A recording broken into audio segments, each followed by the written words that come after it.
Coors Field, the Houston Astros look to keep those bats hot and take advantage of the generous thin air here in Colorado. Astros and Rockies coming up right now. Don't go anywhere.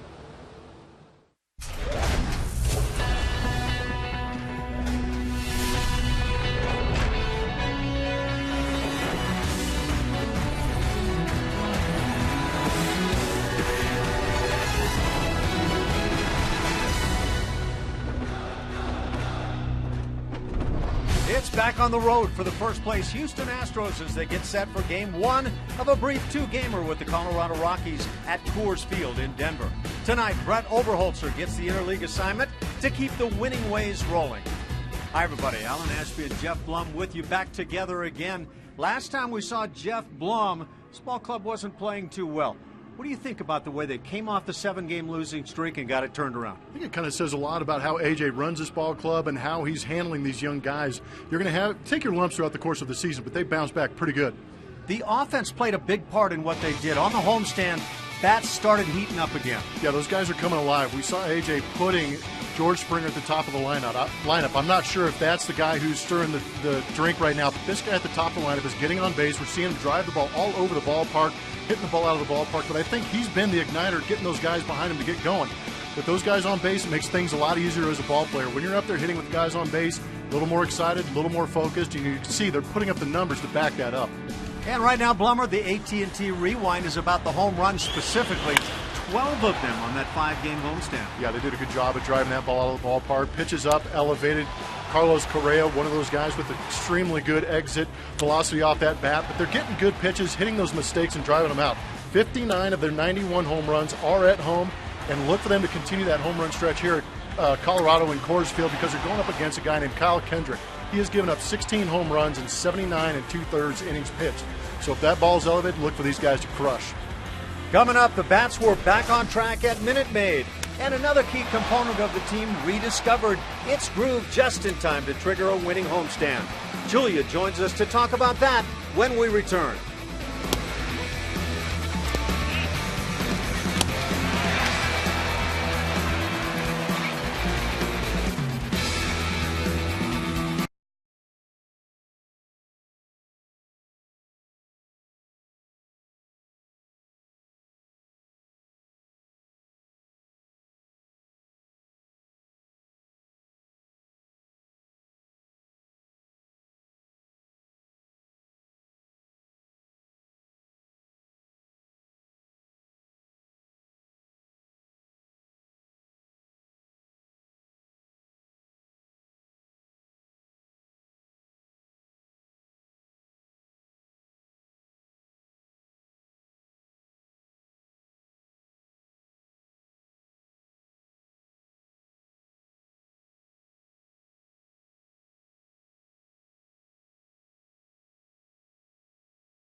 Home of the Colorado Rockies, that's where we are. Coors Field, a ballpark known for its offense. I know a lot of home run hitters on this Astros ball club probably like the idea of that, but the guys who will be sitting right where I'm standing tonight, maybe not picking Coors Field as their favorite major league ballpark. That would be the Astros relievers. I'm in a bullpen. Can you believe that? The visiting bullpen here at Coors Field is very unique. It's built to make you feel like you're within the Rockies. You see the gorgeous, luscious trees there, the waterfall. Hey, there's even a trail. Not sure where it goes. I'll have to check that out in just a second. But these relievers, definitely a different experience as they settle in here tonight. The relievers have been a big story for this Houston Astros club all season long. They've continued to get the job done. It's our pitching performance powered by Kubota, a very unique group in the bullpen that has very different styles and velocity. And the most recent addition would be Roberto Hernandez, who did a nice job picking up some innings when Colin McHugh struggled recently. He was pulled from the starting rotation, but we've seen him do a nice job. Joe Thatcher, Josh Fields coming up big. Will Harris is a guy that the Astros have put in many different situations, but he continues to answer the call. The ERA under 1 still. He earned the win yesterday, his 3rd of the season. The Pin coming up big in that win over the Rockies yesterday with Vince Velasquez going just 4 2/3. Tony Sipp, of course, I can't forget him, striking out the side later in the game. It's good work. We're looking at the numbers now. Last 5 games, they've been asked to go 17 2/3, holding opponents to just a 159 average. 0 next to the ERA. And you look at those numbers next to the previous 6. That was a really tough road trip for everyone in that Astros clubhouse, but the Pin definitely having some trouble. 18 hits allowed in 14 innings, walks up, and of course the ERA tough, 8.36. But this bullpen is back where they want to be.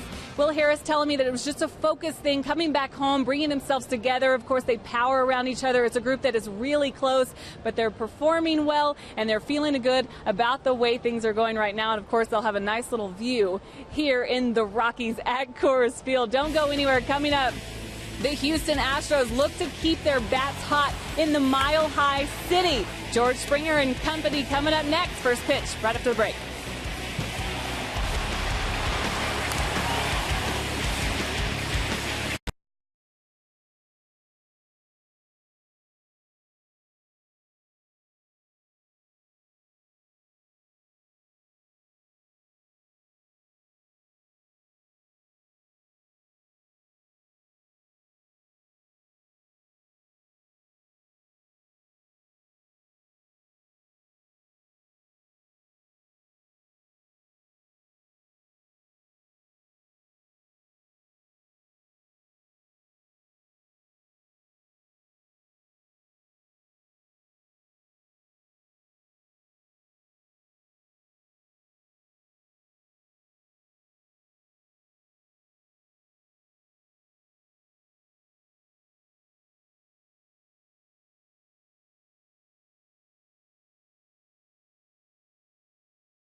And the Colorado Rockies getting set for just a brief 2-game series, part of what ultimately is a 4-game set between the two teams. The Astros just took the first 2 back in Houston and played very well in the process, hitting the long ball consistently as they lead and continue to lead in that home run category, not only in the American League, around the major leagues now.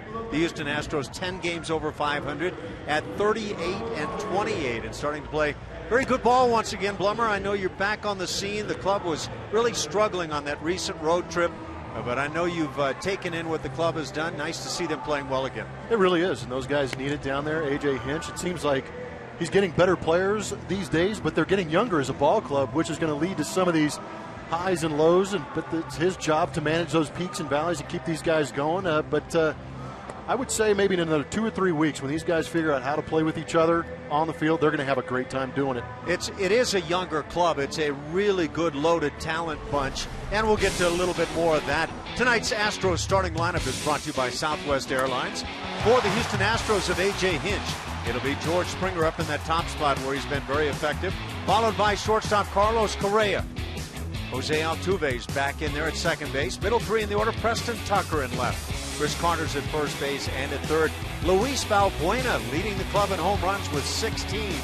Bottom three, Jake Marisnick, he's in center and really trying to cover the huge gaps here. Jason Castro behind the plate, and of course playing National League style baseball in their ballpark. Brett Oberholzer will bat ninth.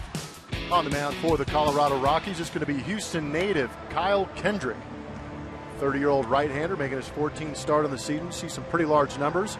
He's given up 16 home runs this season so far in 79 2/3 innings. He's faced Houston 5 starts, 7 times overall, 1-3 record with a 4.5 ERA. He's pitched 34 innings against the Astros and only given up 3 home runs, but having a tough time here at Coors Field. And the Astros come into play tonight, having won 3 straight, 4 of their last 5. All of that coming on the recent homestand as they played very well and got it kick-started after a 7-game losing streak, beating Felix Hernandez of the Seattle Mariners, and they thumped the Mariners in that one. So Springer set to go here. Still got plenty of sunlight. It was a gorgeous day here in Denver this afternoon. George Springer with a big rip comes up empty. And George struck out 3 times in yesterday's game as he went 1 for 5. Springer starts play with a 9-game hitting streak, 17 for 37 in that stretch.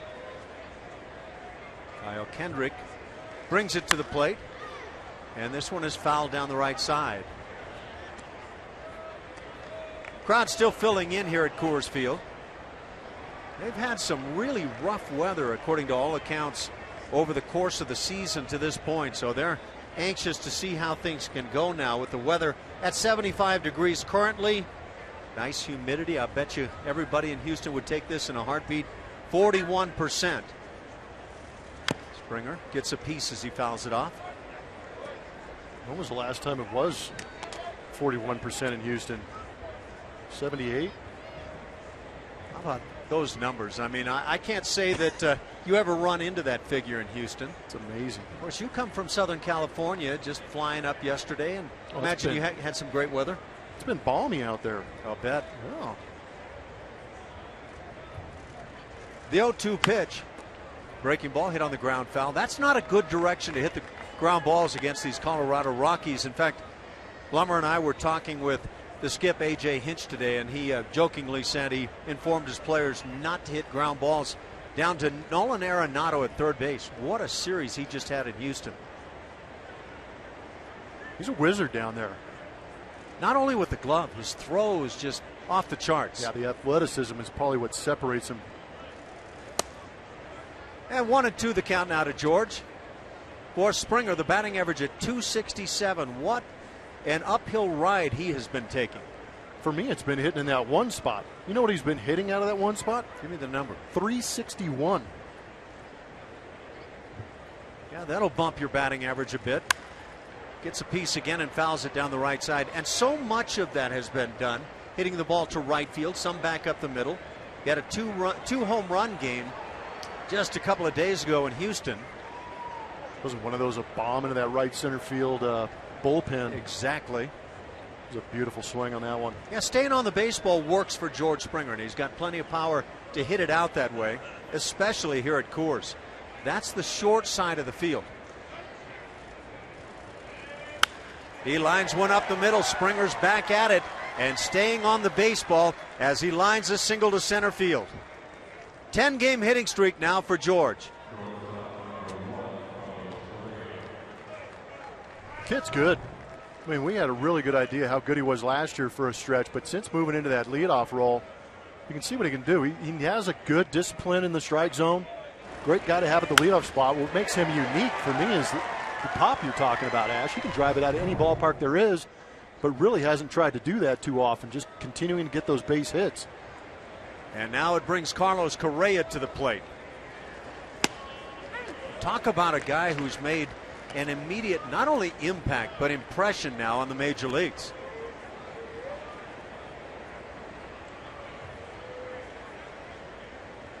Five for 19 now against the Rockies.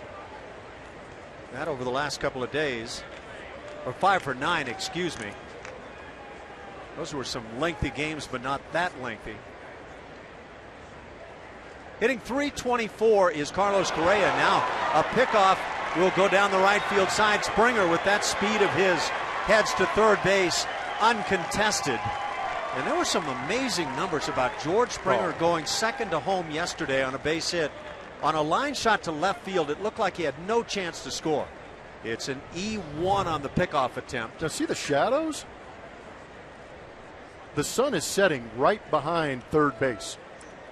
You can see it's extremely tough at this ballpark at this hour to see that ball coming out of the pitcher's hand. George Springer was leading off and even made the motion towards third base coach Gary Pettis. Hey, I'm having a tough time seeing over here. So Kendrick will continue from the stretch. The infield will stay back. Tulowitzki initially came up just to kind of straighten out some of the dirt. And now Correa fouls it as he maybe takes a shot toward the right side. Take a look at that view. That's right behind first base, so you can have an idea. That sun's going to be an issue for a little while. Ooh, that's got to make life really tough dropping on that side. Throws from third right now might not be too bad because the third baseman is covered up by that shadow, as you can see, but throws coming from Tulowitzki are going to be real tough.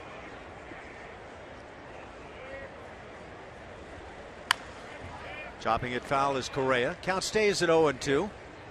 Yeah, that StatCast stuff they put up on Springer about how quickly and how fast he's actually running, and mentioning that he's running at a quicker pace than a guy like Billy Hamilton. You talk about something. Yeah, the real speed burners in Major League Baseball, and Springer's time was actually faster. That's how athletic and fast this guy is. Here's a bolt to left field, back at the wall. See ya, number 3 for Carlos Correa, and this was a bolt. The Astros take an immediate 2-0 lead against these Colorado Rockies. And welcome to the big leagues.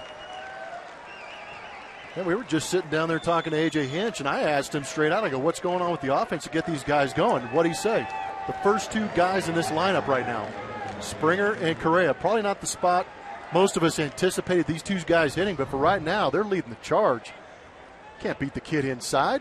You know, if you go with the theory that the 2 spot is the key spot now in an order, and not everybody buys into that, but that's where he may wind up for 20 years. Such a good point, because that's where Mike Trout hits out of. That's where a lot of the data analytics say you're going to have a lot of production out of that 2-hole guy, because the opportunity to hit with runners in scoring position is going to happen more often. Doug, get used to it. Carlos Correa is a major leaguer, and there's nothing going to change that right now.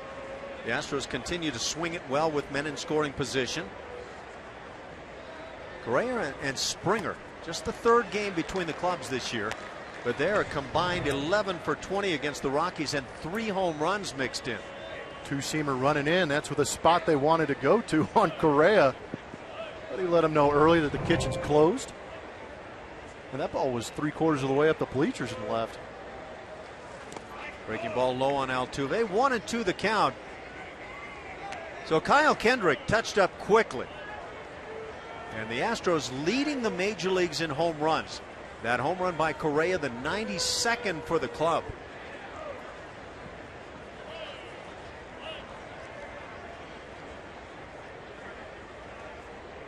So impressive. 2-2 now on Jose Altuve. Altuve hitting .290, and that's a guy who's been slumping for the last month. Did you get the feeling at any point he could get it hot once again? Well, we've seen it. That's why. He could rattle off about 12 hits in a 3-game series. 2-2. And Altuve Does what you don't see a whole lot. Works the count full. Third home run already for Carlos Correa. It seemed to me that he just debuted on the recent road trip in Chicago. Yeah, he really hasn't been here all that long. He's got 6 RBIs in the big leagues now. Chopper over the mound. Can they get him? Tulowitzki is very quick. And Altuve still not running full speed as he goes down the line. That's the first out. Wanted to watch that hamstring, especially at a high altitude. We'll take a look around Coors Field and see who's going to have a chance, hopefully, to play behind Kyle Kendrick. Charlie Blackmon in center. Brandon Barnes out there in left field. Cargo in right. Nolan Arenado and Troy Tulowitzki on the left side. DJ LeMahieu and Willen Rosario on the right. Nick Hundley doing the catching for Kyle Kendrick. So 1 out. The infield shifts around now on Preston Tucker. Outfield actually shaded a bit toward left field, and that would be accurate. Hits a lot of balls in the air toward left field. Tucker, first pitch swinging, fouls it on the left side. No, we haven't had a chance to watch Carlos Correa a long time, but it's hard to pick up on anything that says, okay, here's an immediate glaring weakness that he might have. Just haven't seen it. No, and that's what other teams are trying to do. They're setting up inside to see if he can hit a fastball inside. Now, granted, Kendrick's not going to blow your doors off at 88 miles an hour. Tucker pops it. And blocked by Nolan Arenado. You don't see that every day. Yeah, I doubt that they will award an error on this pop-up, but certainly a catchable ball. Well, according to Rockies fans, they've seen him make tougher plays than this. Well, in a 2-game set in Houston, we saw him make much tougher plays. And they have ruled an error. Up on the board, they put an error. That is incorrect. The pickoff. That's error. Right. Sorry about that. So it is no play on that pop fly. The count at 0-2 now on Preston Tucker. Too much happening too quick here in the first inning. Yeah, I'd be okay if they just kept replaying the home run from Correa. 35 at bats, 3 bombs in the big leagues. What do you want to call that? How many rows back there in left field? At least 15, 16. Yeah. I mean, I don't know how many are out there, but he had 3/4 of the way up that thing. And I know we're in Colorado and everybody's going to discount it a little bit, but ball was stroked. You know, we've been talking about Carlos Correa now a couple of years, getting to see him in spring training, how good he is, how good he might become. But I don't think any of it has been hype. He's making it not look like hype. He's making it look expected. Got that young talent combined with George Springer seemingly finding things now, and his tools are off the charts. This guy, Preston Tucker, can be another one of the young guns that can make such a difference. Tucker still with those 2 home runs that came as a pinch hitter. In fact, the only home runs the Astros have hit in that pinch hit role this year.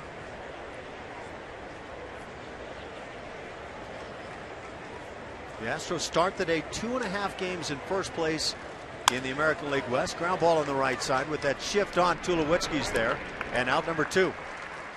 And that'll bring up Chris Carter. It's almost to the point where you think Correa could be a guy, even at 20 years old, that might be able to spark and carry this team with the talent that he has. I completely agree. It's a little frightening for me to say that, having seen plenty of young players come up, do great, and then just kind of fizzle out. But I just don't get the impression, being around Carlos, that he's going to be one of those guys. Not at all. There are some guys, and you watch him and you think, oh, this guy's pretty good. Looks good right now. With Correa, it's more like, this guy's just simply better than other players you look at. Yes. He's playing in just his 9th major league game. He's got 3 dingers. Chris Carter takes down and away. Carter starts play today at 201 with the batting average. He's in a good spot to up that average right now. 2-0 count. 2-0 count at Coors Field. Can't imagine he's going to get anything straight. Still a good time to hit. 11 bombs on the year for Chris. And the outside corner found nicely. It's 2-1. Guess he didn't want the straight one. Would you? Well, in this ballpark, you could go after that outside corner and drive it the other way. That's the best place to hit it, is that right center field gap. Ball flies out of that park. Now 3-1. You and I stood down on the field, watched batting practice today, and little guys on the left side of the plate hitting fly balls that were just flying out easily to right field. And there's a difference in gaps too. 375 to that bullpen area, 390 on the left center field side. So that 15 feet here in Coors means a lot. And now a full count on Carter. We've already seen George Springer start the ball game with a single to center field, extending a hitting streak to 10 games. And then Carlos Correa made it 2-0 almost instantly with his third major league home run. A clout job to left field. Slider line down the right field side, extra bases for Chris Carter. He snaps an 0 for 8 with that swing and has a 2-out double. Chris Carter set me up with that one. I've been sitting on slider the entire time that at bat because he got 2 fastballs and fastball counts and didn't even offer at him. Got an excuse me double out of this one. Watch the reaction. Is this one of those get fooled? Where's the baseball thing? Ball hanging up and hey, what a pleasant surprise that is. A one hopper off the wall. The man is strong.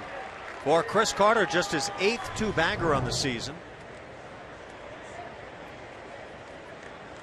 Now the Astros jumping out there with the bats here in the first inning. But you know, a lot of times you come into Coors Field and you refer to home runs as Coors Field home runs. The home run by Carlos Correa was any national park you want to name home run. Yosemite. Home run.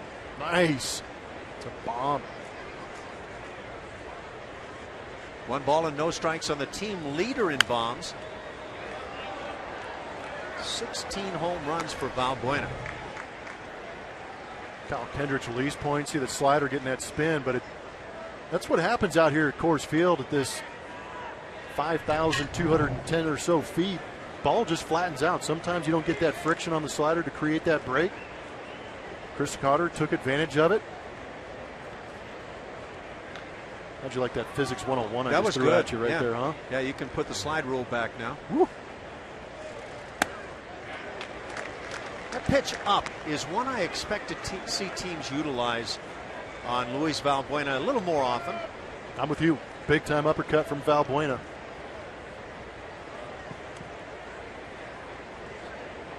The Astros as a club are 4th in the American League in doubles. That won by Carter, the 112th for the team. So they've been slamming it. And now they try to go up the ladder. It's 2-2. There's a difference, though, in going up the ladder in a zone where you might get a swing and going up there where you're just wasting the pitch. It's going through Walt Weiss's mind right now. Kendrick, 32 pitches. I was talking with Walt before the ball game, and it really comes back to pitching for him and for every team. That you got to get better pitching if you want to win on the big league scene. The Rockies are 28-36. And again, way up there. So 3-2 the count. First base is open. Jake Marisnick waits on deck. I'll tell you what, I think Kendrick would actually be happy getting out of this inning with only giving up 2 runs. Oh, I would think absolutely ecstatic at that point.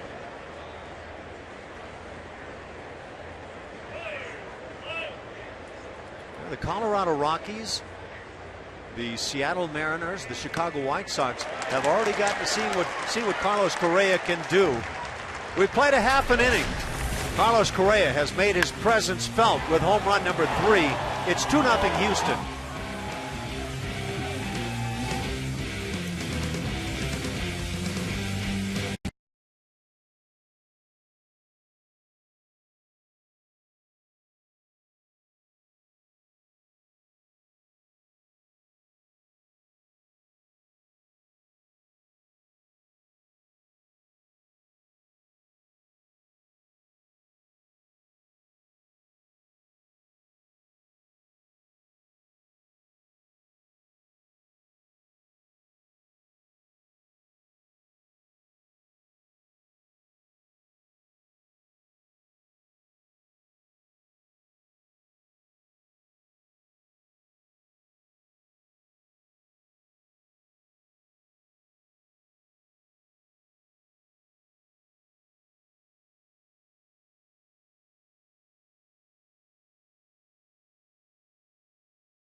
with a bomb already, and now for Walt Weiss's Colorado Rockies. The lineup tonight: Charlie Blackmon, the center fielder, leads it off, followed by hot-hitting DJ LeMahieu, the second baseman. Then Troy Tulowitzki at short. Middle three in the order: Carlos Gonzalez, Nolan Arenado, and Wheeleen Rosario. In the bottom three: Nick Hundley, Brandon Barnes, and Kyle Kendrick.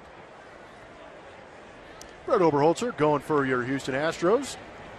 Actually rode the bus over here with him. We had a good 10-minute talk. It was interesting to talk to him. His whole approach is sticking to his game plan, doing what he wants to do to these Colorado Rocky hitters, ignoring what this ballpark has to offer, ignoring where the defense is playing, and just going out there and pitching his game. But in talking to him also, he said that he's going to probably rely a little bit more on that changeup, which might be a little more effective here at this higher altitude. More so especially than a breaking ball, which tends, at least to the stories anyway, to not break very well. Starts the night with a strike, and now gets a chopper on the right side. Obi on it quickly, applies the tag, and out number one.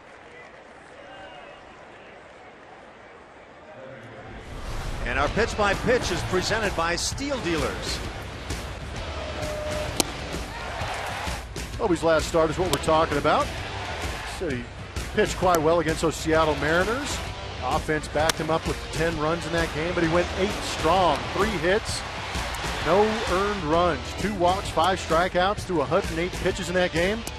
Just doing a great job, and he consistently talks about trying to bust that inside corner, stand some of these right-handed hitters up. Did a good job of it back there in Houston. Well, I think Obi is the classic left-hander that needs to bust the inside corner. When you don't throw overly hard, and Obi's going to top out about 91, maybe 92 occasionally, I think the inside corner becomes a mandate. That changeup can then be even better for Obi, and he's got a great one. Fastball pumped on in there. DJ LeMahieu is the second baseman, and he's an unusual second sacker, kind of like Jeff Blum in that he's 6'4". He's also unusual in that, like Jeff Blum, he's hitting .332 at this point. Hot shot back up the middle. There's Carlos Correa. Do it.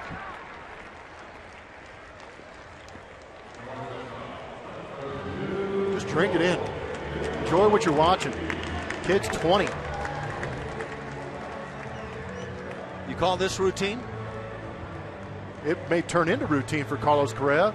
I like what he did with the glove. The ball was hit pretty well, sneaking by him on the left side, but you can see he kind of reached out and turned it into a short hop play. He catches that ball a little bit deeper. It may eat him up because it's on an in-between hop, but he goes out, gets that short hop. You see what he did after the catch? Well, the footwork is exceptional for me, and then he has a tendency of coming up toward on top and just blowing throws across the infield. No, but that's what he did. He got squared up to first base to allow him to make that good, strong throw. Beautiful.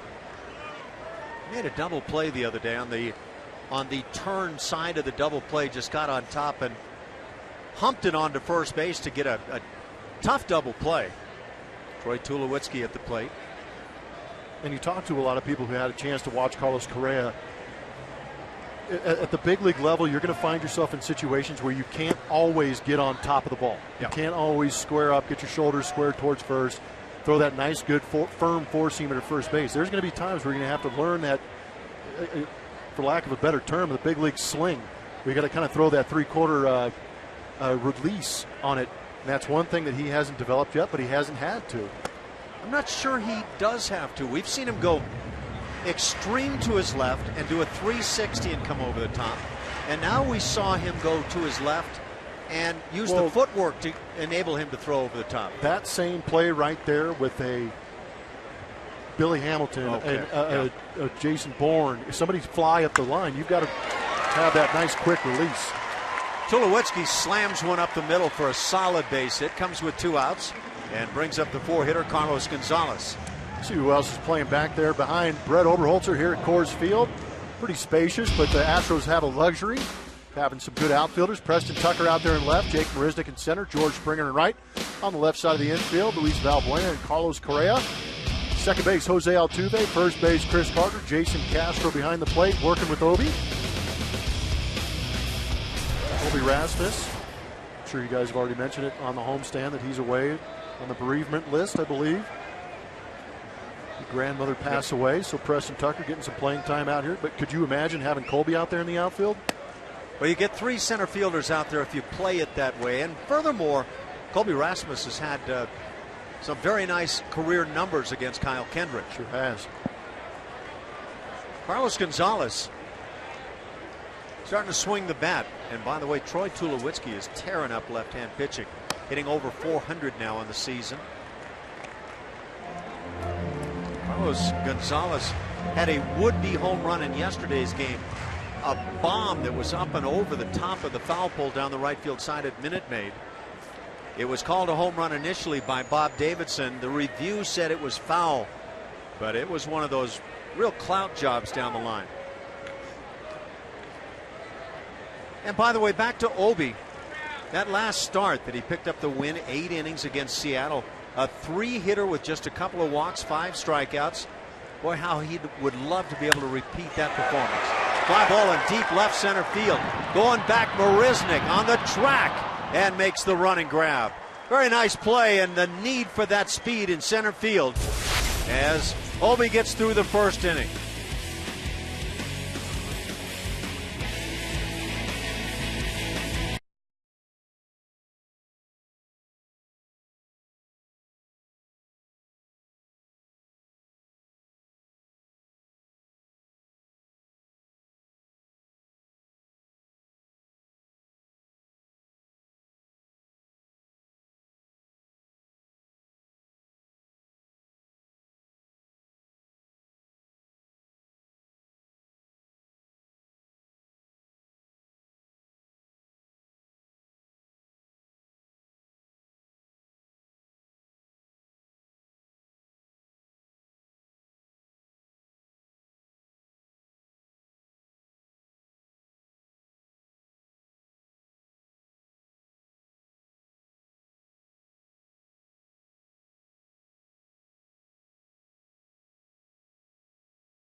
Airlines. Book your low fare right now at southwest.com.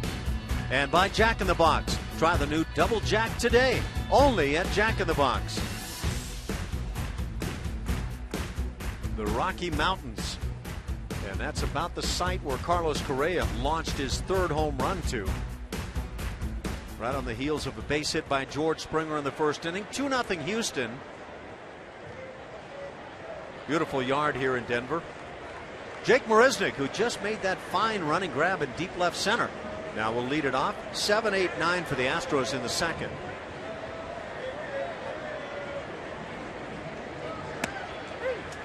For Jake, the batting average at .243. Patience is being applied. He got off to a great start this year offensively and has tailed off, but his defense remains exceptional.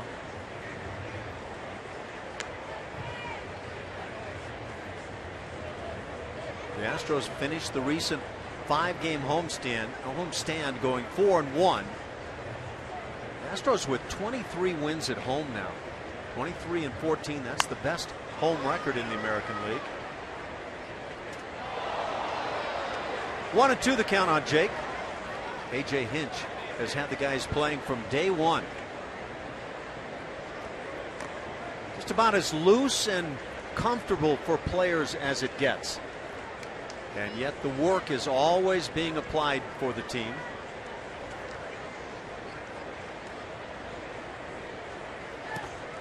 Two and two the count. The Astros with 3 hits already, along with Springer and Correa. Chris Carter had a double in the first. So So again, we mentioned the Astros 38-28, 2.5 games in front of the second place Texas Rangers. And now 3-2 the count. The Angels follow, they're 4.5 back. Seattle 8.5, and the Oakland A's 10.5 back. Kind of intriguing with Oakland because among the offenses in the American League, they're doing well, scoring runs, and they've pitched well. And a walk to lead it off for Jake Marisnick. So that's speed aboard for Jason Castro.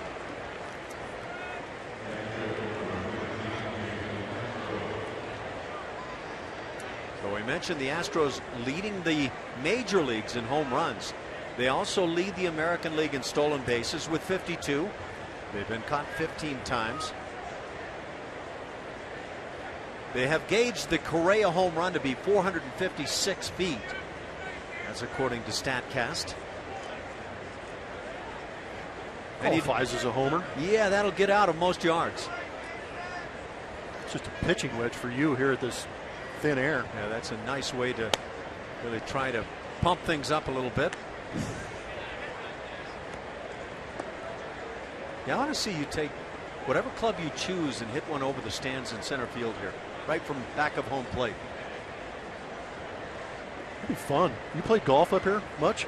I've done it one time, and it was kind of awesome. special. Yeah, You got to make some serious adjustments with your clubs. runner goes. The pitch inside, the throw down, a good one, and they got him. So the 16th time an Astros base stealer has been caught this year, and it took a perfect throw from Hundley. It's exactly what it was. Great pitch and catch between Kendrick and Hundley. Relatively decent jump by Marisnick, but just that throw right on the money. Good view of it. Tag gets that shoulder just maybe a little bit before. Yeah, that was maybe closer than it looked just watching with the naked eye. So that's out number one here in the second inning. Jason Castro has a 2-0 count. And that slider misses in. 3-0 the count. For Castro, the batting average at .218. He has had the power game this year. 8 doubles, 7 home runs. Takes a strike. Well, apparently no green light, or if the green light was given, as so many hitters do, there's a little bit of a lockup on the 3-0 and the green light. He was hitting 250 on a 3-0 count, 364 with 3-1 count. The Astros hitting in the high 320s on the first pitch on the season. So they've been really good, as most teams are in that category. Back-to-back walks in the second inning. Well, you really can't blame Kendrick after watching the Astros bats in the first. It brings up Brett Oberholzer, and a golden opportunity when you get a guy, especially an American League pitcher, with a chance to try to lay down a bunt.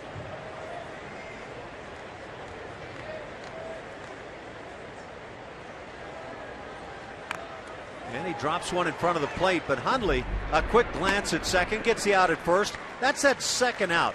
If that would have been the first out, it might have been an inclination there for Hundley to throw on to second base. Jack in the Box takes us inside the box score. George Springer coming up. We'll get a chance to look at his hot, cold zones and that spray chart. Guess we got that base hit in that first inning straight up the middle in center field. So that'll be 13 hits going up the middle. But the way he sprays that ball around is pretty impressive stuff. But he likes to get those arms extended really on that outside corner. He really likes to drive those pitches out there. And that's all since May 20th.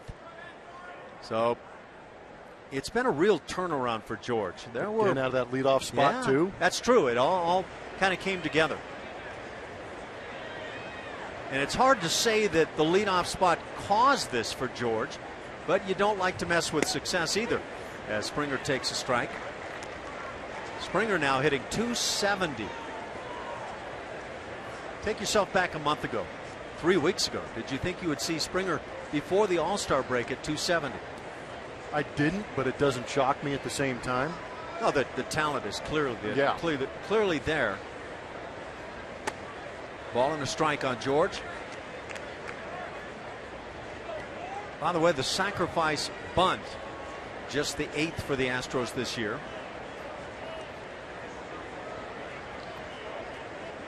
Of course, the Astros don't have pitchers hitting, and so you're simply not going to lay down many bunts. And they're leading all of baseball in home runs. Keep slamming. 2-1 the count. Of course, Carlos Correa waits on deck, and that should serve George Springer very well. That's the other interesting thing, is to see how all that plays out. Is he going to be that guy that protects George Springer, or are pitchers going to treat him that way and pitch George differently? It's basically pick your poison right now. It really George is swinging the bat great. Yeah, that's dead on the money. Big swing and a miss. 2-2 the count. Tough too when you come into a place like Coors Field. You know you can launch out of this place pretty much any part of the ballpark. So when you see pitches up, you immediately assume those are the pitches you can drive out of the ballpark and elevate rather easy. So you have a tendency to chase maybe a little more often. You see George upset with himself after chasing that last pitch up in the zone. And again, George had 3 strikeouts in a 1-for-5 day against the Rockies yesterday. But he was 3 for 4 in the previous game. A couple of bombs in that game for George. In terms of the home runs for the club, George Springer has been a big contributor. 10 home runs on the year. Gets a piece on that tough slider, not in the strike zone. And the base hit in the first inning, sharply hit up the middle on a slider. You know, and I say that about with Correa waiting on deck, might provide more fastballs for George, but he has been a monster on the breaking balls recently.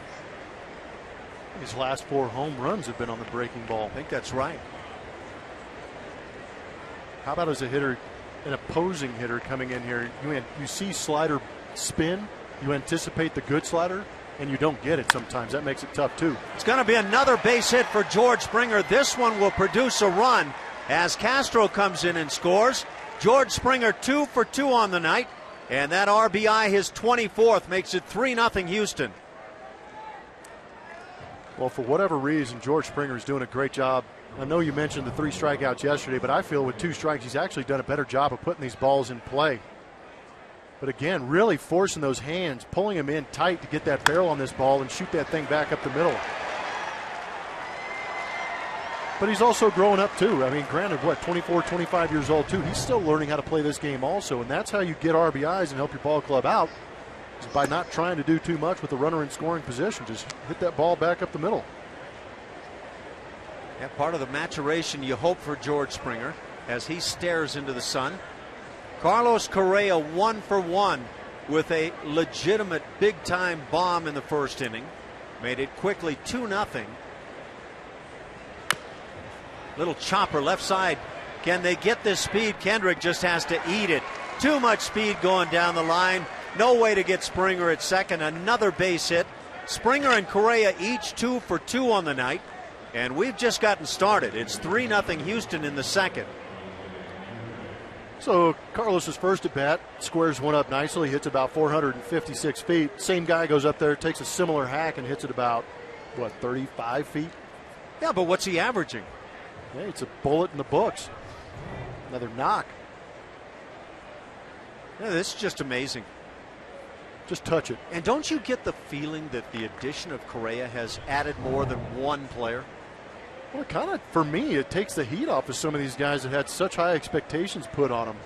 A guy like George Springer, where they expected him to hit, who knows at the beginning of the season, 25 home runs and 100 RBIs. Chris Carter, they are still expecting him to drive in a bunch, but there's no expectation on him anymore because this lineup is all of a sudden a little bit deeper, a little more balanced.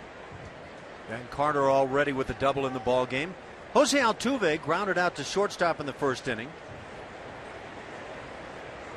Against the Rockies now. This is just the 3rd game, granted, but Correa and Springer have combined to hit .591 against Colorado pitching. 13 for 22.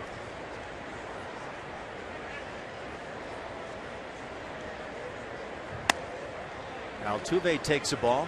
Here's another guy, Altuve. Yeah. The expectation's taken off him. He's had to carry the team for at least for the last 3 years that we've been broadcasting and watching him play. He has been the leader, the heartbeat of this team, and now he gets to share that responsibility a little bit more. Jose takes a strike. Yeah, that leads me to ask what you think. Is that a good thing for Altuve, or might it motivate him more to get back in the shiniest spot? Whatever it takes. Yep. Either one's a good thing. Because I was going to say, anything he does on the baseball field with these guys ahead of him is going to be fantastic. The 1-1 is fouled down the right side. I don't anticipate him being the kind of guy that goes, oh, these guys are stealing my thunder, what the heck. I have a feeling that he's going to embrace this opportunity, much like a guy like Jason Castro, who's now on a winning ball club after sacrificing so much in the last 3 or 4 years. What's the #1 assignment for a catcher? We all know it's the defensive side. Anything else on the offensive side is a bonus.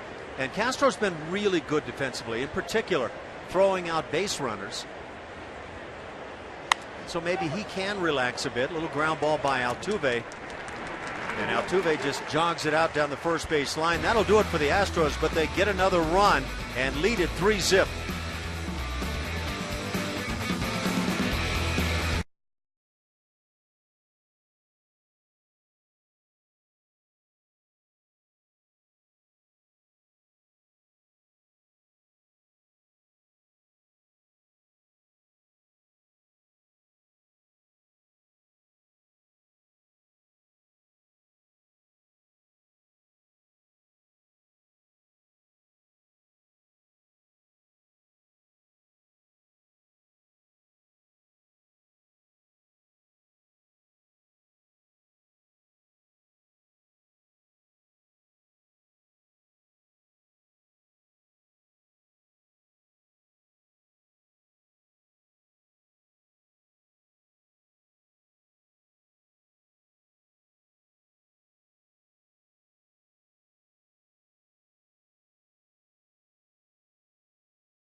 He's coming off a great start, 8 shutout innings for Obi against the Mariners. And one thing he really did well, that ground ball percentage way up. It'll be a challenge today pitching at Coors Field, of course, with the conditions, but also just 2 lefties in the lineup for the Rockies. But AJ said he just wants him to be very aggressive, just like he was in that last start. He's going to have to move his fastball around and have command of it today. But he liked how aggressive he was in that last start, so hoping for more of that today, guys. Thanks a lot, Julia. And Obi's starting out well tonight. Ground ball percentage. Jeez, jumped a little bit. And another thing that you may not think of with Brett Oberholzer as the pitch is fouled down the right side is so far in his big league career, and it's been hampered by injuries, but he has not given up the long ball. He's been really good in that regard. Is it the Keuchel effect? You wonder. Because Dallas is a high ground ball percentage type guy too, left-handed, doesn't throw hard, but he has a good mix. And a strikeout recorded as Nolan Arenado goes after a pitch way out of the strike zone. And I'm not laughing at Nolan Arenado, I'm laughing at the reaction of Brett Oberholzer. If we get a chance to look at it, Jason Castro is set up on that inside corner trying to bury that fastball in. This one gets away from Oberholzer, up and away. Still gets the swing and miss, but Obi's reaction was like, oh man, I missed my spot, but at the same time I get a strikeout. That's the beauty of baseball. So 1 out for Obi. Willeen Rosario at the plate. Takes that changeup up and away. Yeah, that home run number throughout the career now, and it's compiled only 41 games, 38 starts for Brett Oberholzer over 3 seasons. Home runs per 9 innings. 0.7. You go about 1 home run per 9 innings, and you're doing a good job. Real good. So Obi's keeping it in the ballpark. And I wonder if some of that aggressiveness that Julie was talking about is helping him in that sense, because he's more aggressive in the zone and getting ahead of some of these hitters instead of trying to nibble off the edges and falling behind.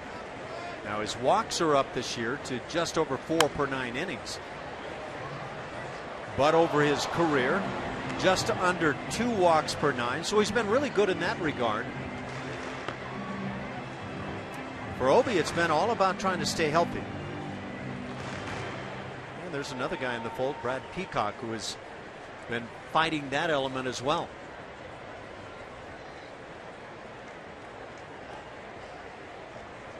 Brent Strom, tireless. He is at the ballpark like the other coaches early in the day and working with guys. Fastball just inside. Did I happen to see a flinch there from Bob Davidson behind the plate? How could you tell with Rosario up there dancing around? Yeah, wow, that almost got him. You see the little pop-up by Davidson? Obi wanted it. Still an effective pitch, even though he didn't get the strike call. And now That's the strikeout going up and away. Back-to-back punch-outs in the second inning. 2 on the night for Obi. It brings up Nick Hundley as we take another peek. This changeup right here set up by that fastball missing in. Yeah, he wanted to get the call. Gets a strikeout away, back-to-back strikeouts, and we get to know. Brett Oberholzer, brought to you by Houston Methodist. Favorite player growing up, left-handed pitcher like the Rocket. Yeah, we would all like our Aroldis Chapman's fastball, wouldn't we? I'd like it right now. I say we go out there and make the trade, Ash. Me for Aroldis? I'd take that in a heartbeat. You are a shrewd future GM, you know that? Nice knowing you, Ash. Yeah, see you. I got the rest of the broadcast. See you, pal. Line shot up the middle, but right there is Altuve to make the play. And that ball somehow avoided Obi. A 1-2-3 second inning as the shift is able to get the third out. 3-0 Houston.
Coors Field. The Astros face off against the Yankees in a 4-game series June 25th to the 28th. For tickets, call 1-877-9-ASTROS or visit astros.com. And we haven't been to this ballpark in a while, and these are some of the rookies that are in this dugout, so everyone's just kind of getting a feel of how this ballpark plays, maybe talking to one another. Well, if you're in the Astros organization and you've pitched at Lancaster, just like Lance McCullers has, you know what these conditions can be like, how tough it can be for a pitcher. And Lance actually told me just before the game that he would rather pitch here than at Lancaster. He said it's a lot tougher there. The wind blows extremely hard out there, and you know, it blows out, of course. Really tough for those pitchers. They definitely know something about these conditions, guys. Little dribbler on the third base side. Arenado with the only shot and got him as Preston Tucker made it close at first base. And we'll see if this one gets reviewed. Please hold. Preston is going to hang at first base, it would appear, for the moment. Nolan Arenado didn't make the best of throws, but apparently it was enjoyed down at first base. Wow, ground ball to first. That was a heck of a pick by Rosario down there. Using the turf, looks like he got him. Preston Tucker is now in the dugout. Out number one in the third inning. One pitch to get Preston Tucker, who's been retired twice tonight. It brings up Chris Carter. Carter with a double down the right field side in the first inning. And the shift on for Carter.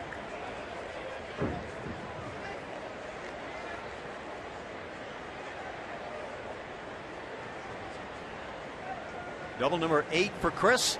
And now hitting 205 as he takes a fastball. Was it up? Was it in? What do you think? I don't know, but I can't take credit for this. But rumor has it that Arenado threw that ball low.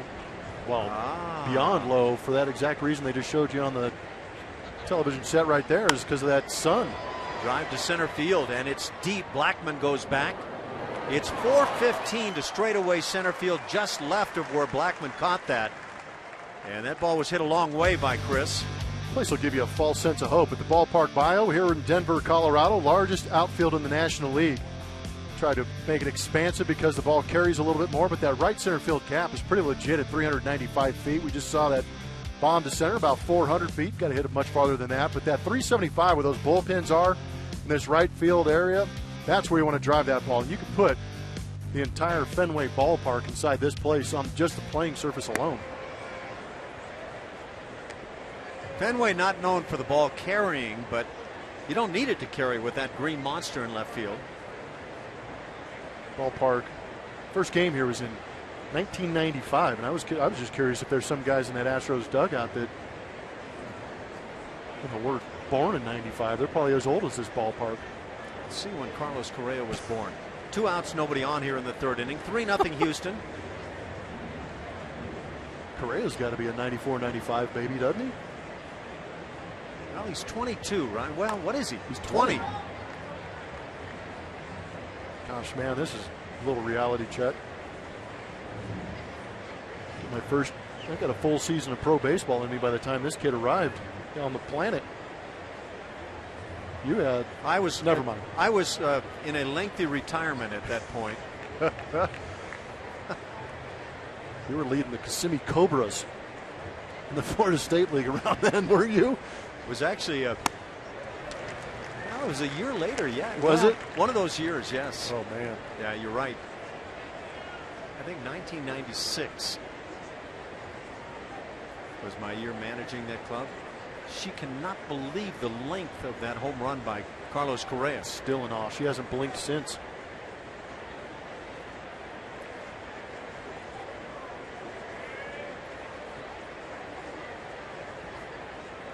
September 22nd of 1994 was the birth date of Carlos Javier Correa. Ground ball right side. They've got the shift on again. The second baseman LeMahieu makes the play, and that'll do it. A 1-2-3 third inning. Hendricks shuts it down. It's 3-0 Houston.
Ernie wanted to play 2 that day. Crazy. But again, if I had his skill set, I'd want to play 2 games every day too. By the way, Marwin Gonzalez now playing second base for the Astros. We've seen Jose Altuve hit a couple of ground balls and kind of gingerly jog it down the line, so maybe not quite ready to go. This is that last one for Jose. I wouldn't even call that an effort from Jose. We're not used to seeing that, so something obviously wrong. Yeah, I wonder in that case, as he hit it right to the first baseman, if he simply decided no chance, so I'll just jog. A pop-up as Correa is called off by Tucker, and out number 1. Brett Oberholzer has allowed just 1 base hit now, working into the 3rd. So Altuve done, Marwin Gonzalez at second base. That's the thing. That talked to AJ, man, it must have been a couple of weeks ago when he's talking about when he's giving guys days off. I think it was that Toronto series that we were talking about, giving Springer a day off. You know, he takes into account when he's giving these guys who play every day days off, you know, the artificial surface in Toronto would have been a good spot.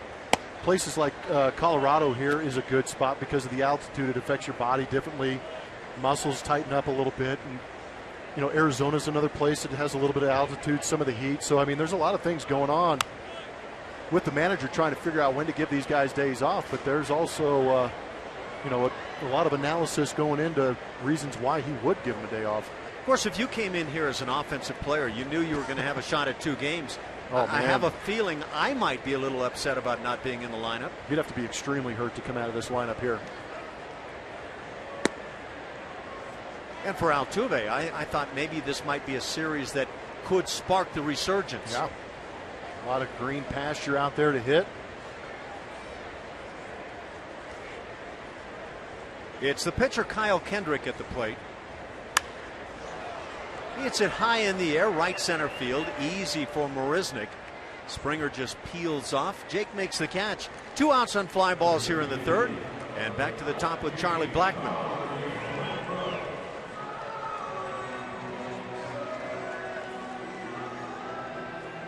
And of course, with Altuve, we're talking about the right hamstring cramp, pull. Hard to say at this point, but it's been bothering him now for 3-4 days. Charlie Blackmon grounded back to the mound in the 1st inning. Little dribbler up the first base side as Brett Oberholzer made the play and applied the tag. Obi's pumping strikes. You get ahead with that first pitch strike, all of a sudden you're in command. If you get a team that's taking fastball first pitch strikes, I think you're just enabling any pitcher to have that kind of freebie to get it started. Am I the only one having flashbacks every time I see Walt Weiss to that Braves playoff game? Ball off the glove of Oberholzer and no play now. Blackmon legs it out. Second hit for the Rockies. It comes with 2 outs. Brings up second baseman DJ LeMahieu. So you have strong memories of that particular game. I think Obi gave it his best shot on this one. That's all he could do. Nobody playing behind him. Probably a sure hit. But yeah, it was that playoff game. I want to say the bases were loaded, and maybe Tony Eusebio or somebody hit a bullet up the middle, and he called his glove the Thing. Yep. And he threw the Thing out there, and the Thing caught it, and he flung it home. And I think it was Caminiti coming into home. It was just a big blow-up train wreck at home plate. He was out, but I mean that was a huge play in that series. Where were you at the time? Were you a ball player? Yeah. Oh yeah. I think I was. It was like, was that 97, 98? Right in that range. Runner goes from first, and Castro fires a seed down to second base, but not in time. A little too much jump for Charlie Blackmon. Blackmon now with 16 stolen bases in 19 tries, so he's a very good base stealer. Watch Jason Castro come firing out. How about the jump? Blackmon getting that on the left-handed pitcher, Brett Oberholzer. Yeah, that was. Not sure what the argument's going on here. AJ Hinch out there talking.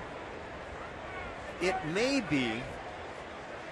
I'm wondering about contact with Castro and the hitter, but how did LeMahieu get involved in that? I imagine Hinch is talking about contact. Are you talking about the hitter? Yes. Oh, did he lean over? Well, I don't think he did anything. I don't think he did anything. But does Castro? Yeah, I don't. There's nothing there at all. Yeah, I'm not sure. Nothing behind the plate. AJ saw something. I would imagine they've got it. Maybe it was kind of a funky slide from Blackmon out there at second base for me. Correa kept the glove on him the whole time, so I wonder if he saw something or felt something, but I don't know. They're going to go look at something. Because it was kind of a pop-up. He kind of lawn darted himself into the front part of that bag and then popped up with the glove on him. If he comes off any part of that bag on the pop-up, you got to ring him up. Let's take another look there at the bag. There you go. Ah, yes. He's got the glove on the back part of the leg. He's going to be out on this play when it's all said and done. That's going to be an interesting call, but now you've got Walt Weiss near the home plate area talking to LeMahieu and the home plate umpire Bob Davidson. Did that right foot get back on the bag while the glove was yet to be applied? It's quite a discussion down there at home plate. Yeah, Super Mo. Let's check it out. Keep an eye on that left foot, the lead foot on the bag. See how it pops up? And Correa's glove is on that left hamstring. I see an out there. You know, there you go. The glove is on the leg, right leg. That's an out. Well, let's hope the umpires in New York have this same shot that we look at right there. What I've been trying to figure out is why has the hitter DJ LeMahieu on a couple of occasions gotten in the discussion with the umpires? Yeah, that's what I want to know too, because Walt Weiss is out there, so it'd be a good look at it. The glove stays on him. Correa does a good job, and you can see. Yeah, he does.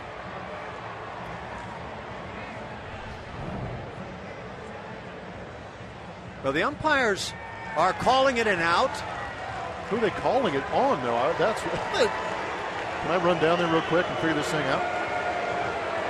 Well, it's going to be a caught stealing if I see things correctly. DJ LeMahieu, for some reason, has decided he is the source of questioning the umpires on this play.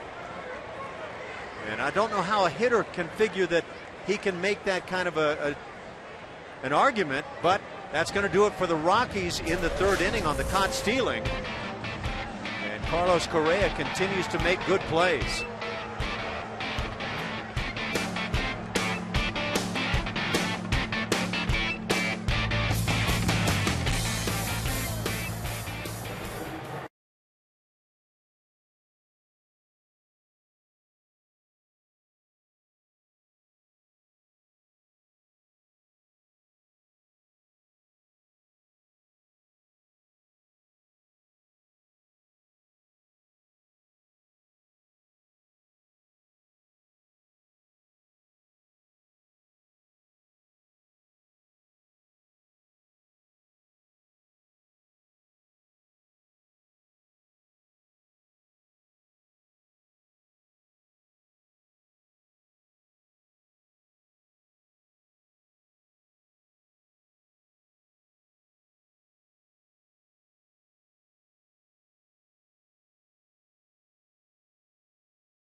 Had a stolen base and then got his head stuck in his helmet. It's tough to do with that beard, but he realized that popping off the base is what got that call. But as soon as They made the out call. LeMahieu lost it a little bit. I'm not sure exactly why. I can't imagine that they called interference on LeMahieu. He did nothing wrong. I would hope not, because that would really send a bad message to all hitters. I mean, he tracked the ball into home plate and immediately got out of the way. I thought he did a good job of handling the situation.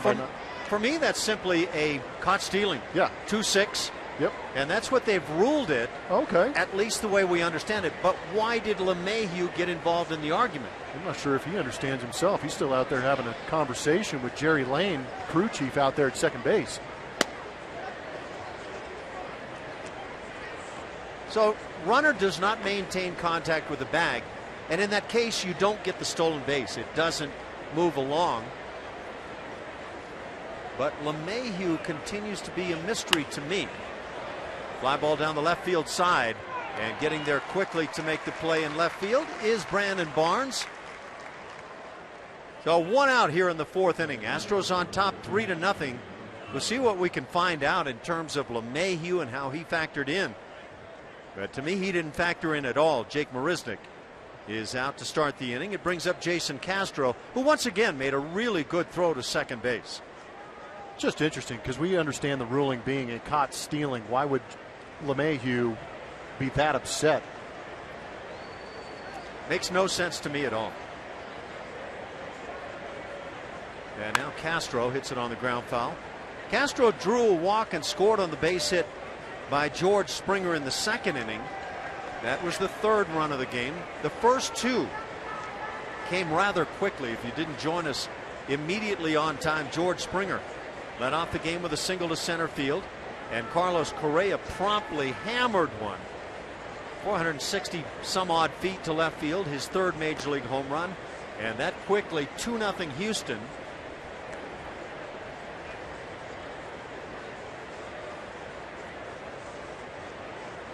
Yeah, I wish we had some contact down on the field to find out why LeMahieu engaged himself in that argument. Well, they're pretty quick. They're on it today. I got the response from the league after reviewing all relevant angles. The replay official definitively determined that the runner did not maintain contact with second base during the fielder's tag. Okay, that's exactly what we saw. Has nothing to do with that young man right there. Nothing whatsoever. And yeah, it's really hard to figure out why LeMahieu got involved. 2-1 the count. Just foul to the seats. That's why we've got Julia. Julia's going to go down there and investigate for us. There's the foot on, glove on, popped up. It comes off the base. It's obvious the contact is disengaged, I guess. Yeah. And the glove is on him. Got our crack staff on it. Well, good times. Man, this booze stuff's hard, Ash. No, you're killing it. 2-2 count. I don't know how to take that. All in the best of killing ways. 1 out here in the 4th inning. Shocker, a 3-2 count from Kendrick.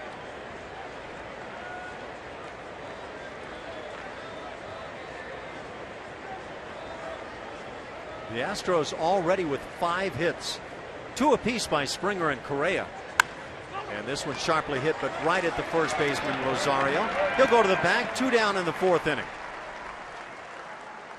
Looking for games on certain days of the week with giveaways, your favorite rivalries, or maybe a little of each. With the Astros 14-game flex plan, you get to pick the games and seat locations that work best for you. Purchase your 14-game flex plan today by visiting astros.com/tickets or calling 1-877-9-ASTROS.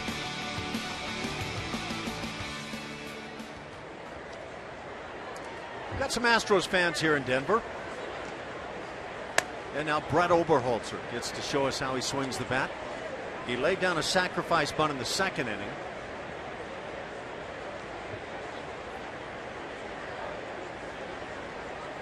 Pitchers chomp at the bit to get this opportunity to swing the bat. We were told that Lance McCullers wound up maybe misinforming himself thinking that because he was going to face the Rockies in Houston, he might get a chance to swing the bat. So he took exhausting batting practice recently. But all for naught. Kids are cute, aren't they? That one is too good to be cute. Pitch at the knees. 2-2 the count.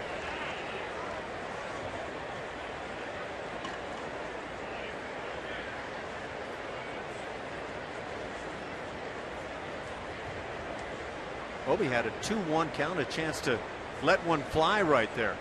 Simply let it go. Lays off the slider though.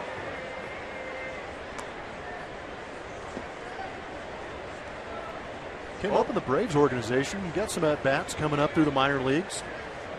In the big leagues, that sacrifice bunt in the second inning, his first plate appearance. So still looking for that first official at bat. Or will he draw a walk here in the fourth? Oh, wow.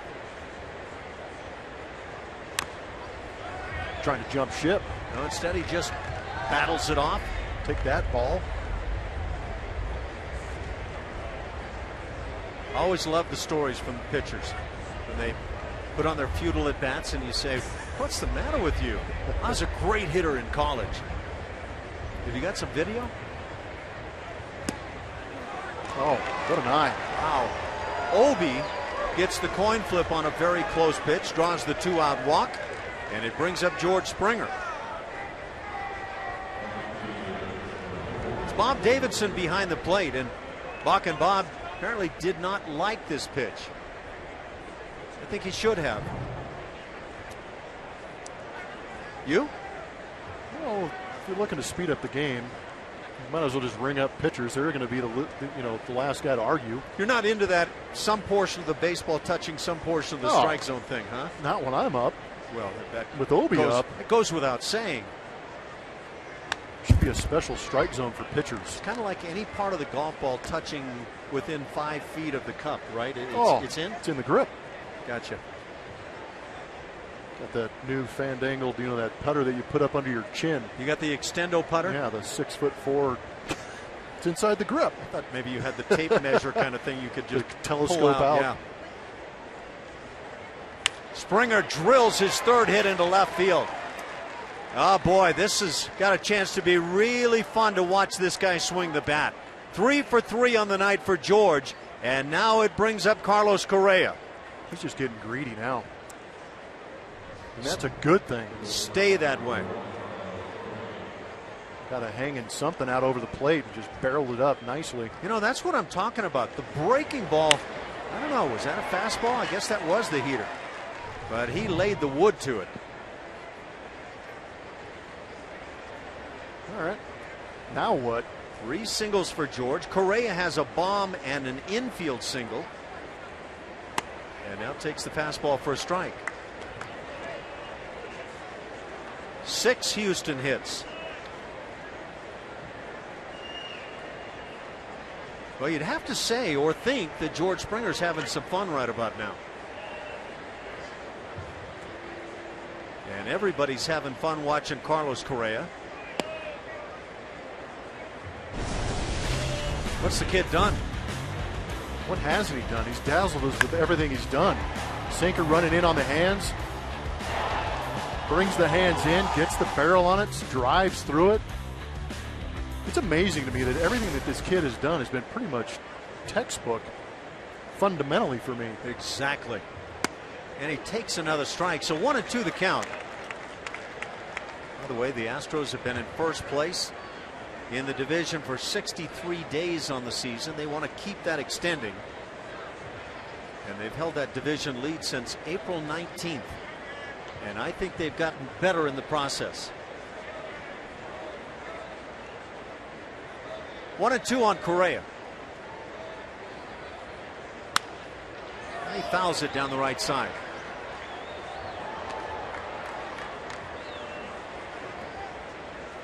Is this a better club for you than the one that broke spring training? Yeah, much. So it's hard to say because that team that broke spring training is the one that put them in the lead in the American League West. Yet I feel that they have gotten better. Correa Hammers one on a line to left field, but there is Barnes to make the catch, and that'll do it. Correa centers it up, lines out. The Astros leave a pair. It's 3-0 Houston.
Part of July.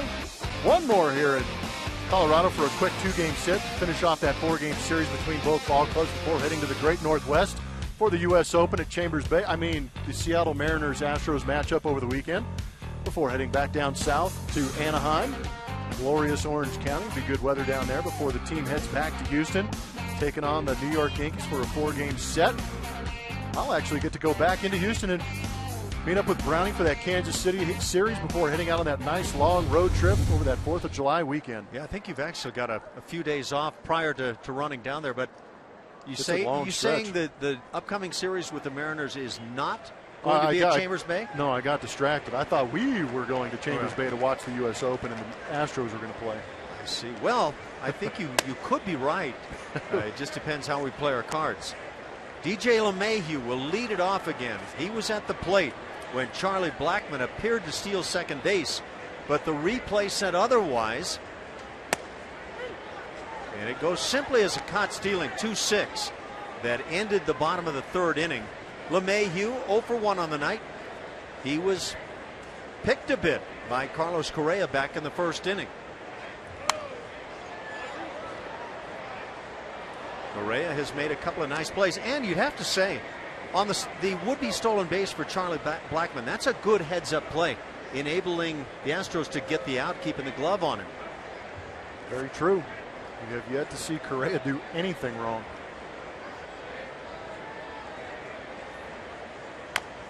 Little chopper is foul.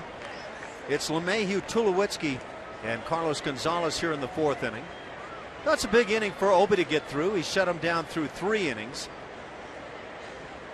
Just 2 hits for the Rockies, both on the ground, 1 infield style. In fact, it's a 4-game series with the Yankees. I'm sure you know all that stuff. Yeah, only because they put it on the screen. High chopper finds the hole on the left side. LeMahieu is 1 for 2 on the night. And the Rockies' second baseman hitting over .330. Now, Obi's only faced 11 hitters so far in this game, but not one Rocky has gotten to that 2-0 count yet, which gives you a good indication to what we were talking about earlier and what Julia hinted at as far as Obi being aggressive in that zone. If he gets ahead early, he can command the rest of the at-bat. He needs to. Falling behind in this ballpark and you start leaving fastballs up out of the plate, they're going to get hit. So Obi goes out and performs well tonight on the heels of his 8-inning shutout performance last time out. Pitch hit down the right field side. Springer on the move, won't get there. It's one hop up against the wall. Springer has to go get it and get it back in quickly. Stopping at third, LeMahieu on a double by Troy Tulowitzki, who is now 2 for 2 on the night, and he is a hot hitter. So the Rockies trying to get something going here in the 4th inning. Nobody out. Runners at second and third. Well, didn't you say earlier that he's only hitting about 750 off of left-handers, I think it feels like? Yeah, it's a figure not quite there, but he's getting there. Has power to all fields. Looked like maybe a changeup out over the plate. Just go with it. Create base runners. I could talk about a great talent that's had troubles with injuries. 18th double on the year. It's really too bad because some of the numbers he's been piling up when healthy, pretty darn impressive. Cargo at the plate, hitting .241. Don't buy into that number. Very dangerous hitter. And he lines one to left field, but Tucker is there. He'll make the catch. Tagging and coming is LeMahieu, and will score on a sac fly by Cargo. As the Rockies get on the board, it's now 3-1 Houston here in the bottom of the 4th inning. This pitch by pitch is going to be brought to you by Steel Dealers. Last time Arenado was up there, let's look and see what Obi did to him. Fastball away. Pulled the string on that one, changed it up a little bit. He wanted to come inside and back up that changeup with the fastball in the inner third, but gets away with one up and away, beating Arenado for the strikeout. And now Nolan Arenado at the plate. He's hit in 4 straight. Strikeout victim in the 2nd inning. That sun now has retired itself down the left field side. Arenado is off to a very good start on the year. .273 the batting average. But he's got some other numbers to go along with that. Along with being a tremendous defensive third baseman. He's got 16 home runs on the year, 50 RBIs. He's among the leaders in the National League in the Ribby category.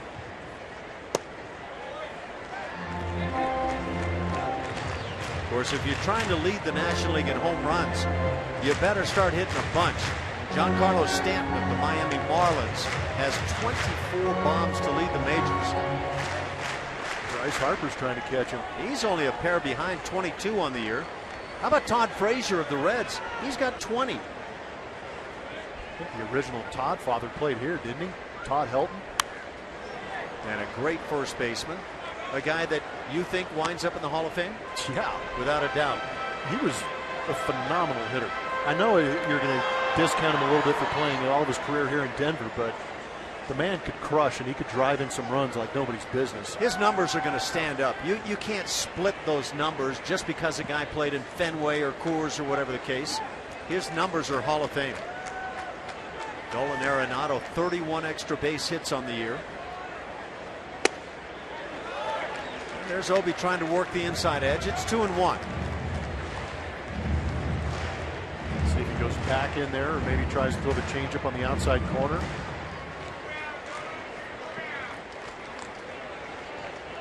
Kyle Kendrick has done a nice job holding this game somewhat at bay. The Astros leading at 3-1. Shot at the middle. That's a base hit. 3 hits in the inning.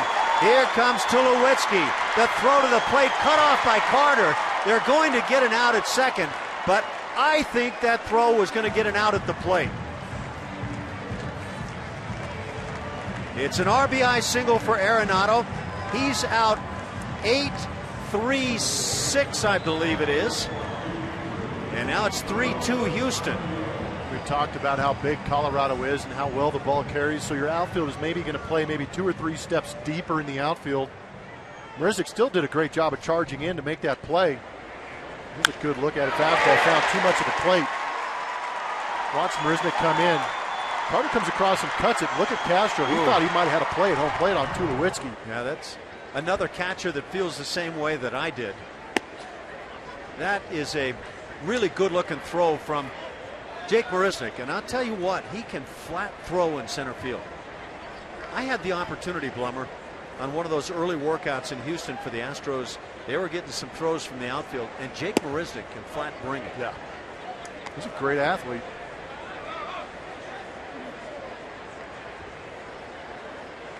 So Jake gets an assist on this play, but it wasn't the assist that might have been most helpful.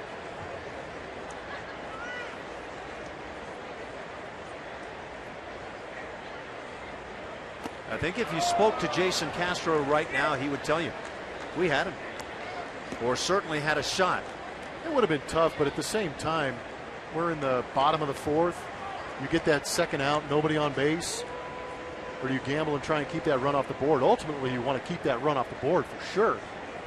But there's always that but in baseball, yep. isn't there?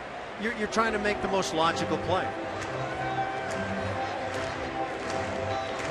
Carter's cutting it. Well, for me personally, I would have liked to have seen Chris Carter there a little bit sooner. If he's behind the mound in a cutoff position a little bit sooner, because you can see Tulowitzki still took about 3 steps before he got into his slot. Oh, yeah. But if you're a first baseman and you're set up to cut off earlier, you might have a little bit better feel for the runner turning third base and the timing at home. If you're sprinting across to make that cut, sometimes the play can speed up on you a little bit, and you're going to react a little bit differently. The chopper is foul. By the way, RBI number 51 for Arenado.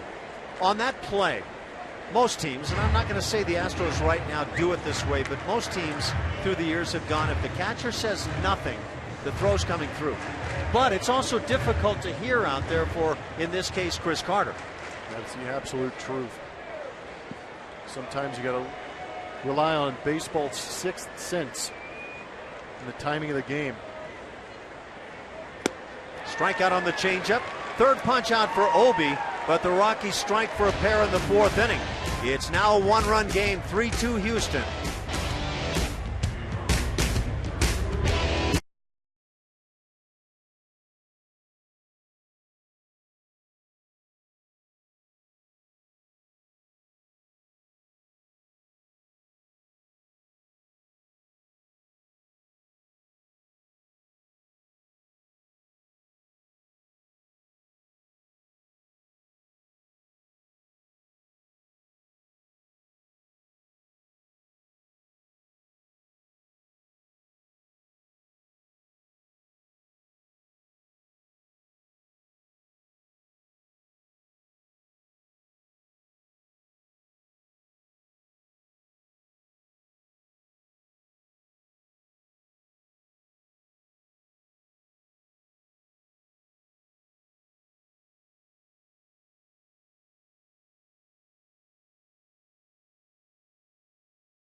Back in the lineup yesterday, said he's been bouncing off the walls, he's been stacking cups, he's been doing everything to distract himself during the game until he can get back in there, so he's ready to go. Altuve told me he wanted those cups even.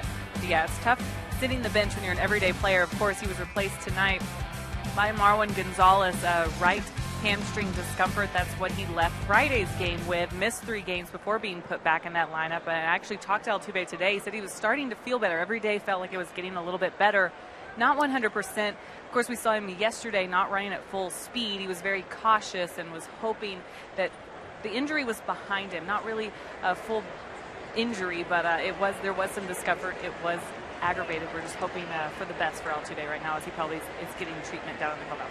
Exactly right, and thanks, Julia. And you wonder right now, how many days does this now set up for Altuve maybe not being in the lineup again? Marwin Gonzalez takes over his first plate appearance. Does Altuve know that there's medication for that OCD? Is it available? Oh, yeah. Yeah. TUEs. Man, stacking cups. Fly ball to right field. And Margot flies to Cargo for out number 1. Take a look at this one, Blummer. You tell me. You're the catcher. Yeah, that's an out. That ball is already now hitting the ground, one hopping to Castro, and Castro's throwing the hands out like, what are you doing? Well, did you see Marisnik's reaction? He was equally as upset. Well, you cut it loose in the outfield, and you have that sense as to when you've got a guy. It looked like it was. I mean, we're up here. We're obviously blessed with some replays, but man, that throw looked like it was going to be a perfect one-hop strike to home plate. It was. Because even when that ball was cut, did you see what Castro did? He didn't move an inch.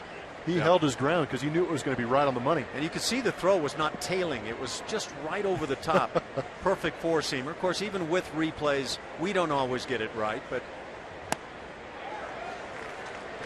watch it full speed. As a first baseman, he's got to be out there right now. See him kind of drifting. Ooh, that's perfect. Can't do it better than what Jake Marisnik did. And Arenado gets the RBI. One out here in the top of the fifth inning. Preston Tucker at the plate and has a good swing, fouls it back. By the way, that put out again went 8-3-6. Jason Castro will tell you what he thought on the play. Maybe we can find out tomorrow, but I have a feeling he'll just look at you and say, you kidding me?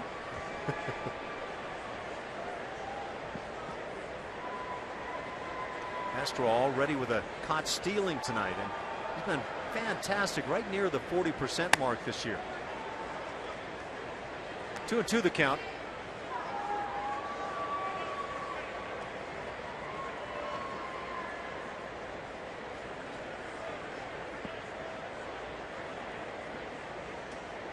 They're waiting to see Preston Tucker get red hot with some long balls.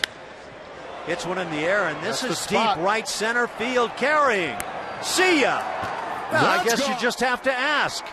That's number 3 for Preston Tucker in the first, as he's been a regular in the lineup. And now a 2-run lead, 4-2 Houston. It took you so long to ask. Good grief. Chad Qualls out there with a good finish on that home run. Hands up in the air. Much appreciated.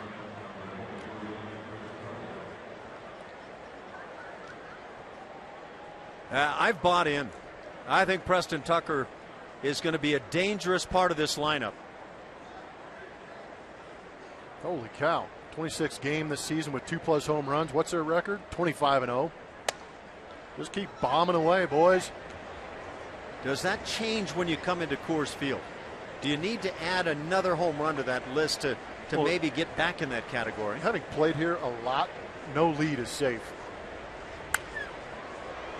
My good friend Buddy Bell managed the Rockies for some years, and he absolutely echoed that point, that you just keep piling on, and the rules about not running up 5-0, 6-0, whatever the case is late in the ball game, absolute nonsense. Throw them out the window, bringing your closer in with a 5-run lead to make sure you get out of it. Again, 3 home runs for Preston Tucker, 12 RBIs now. Carter pops it up on the right side. It's Rosario calling. Still in fair territory and makes the catch. 2 down in the 5th. Yeah, let's look at Preston Tucker. It's a changeup. It looked like coming out of the hand of Kendrick. Some extension, but he hit it in that happy spot of that Coors Field outfield. You hit it anywhere near that Coors sign to the right, it's going to go flying. That's gone. Chad Qualls with the reaction. He seems pretty happy about it. Discussing it with Pat Neshek out there. So Neshek kind of have his eyes roll a little bit, and you wonder, are the rest of the guys on this team starting to think, wow, do you see what I see? It's funny, I've been on teams where you got a ton of veteran guys. They call up that phenom or that top prospect, and everybody rolls their eyes like, oh, here we go. We're going to try and bring in the rookie. But here, it seems like these guys are actually embracing it. And I think the reason for that is because these guys are bona fide superstars. In the making. Yeah. In the making. Yeah. I mean, these guys, Springer came up with the hype. We've seen flashes of brilliance, and he's getting a heck of a lot better here in the last month. But Carlos Correa, with all the status that he's got, and he's producing early on, Valbuena flies out to left field. That'll do it for Houston, but they get a run on the home run by Preston Tucker and lead over the Rockies 4-2.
Presented by Southwest Airlines. Book your low fare right now at southwest.com.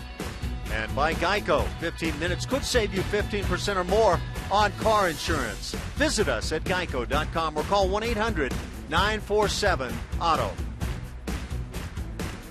To the bottom of the fifth inning. Got all kinds of outdoor activities going on here.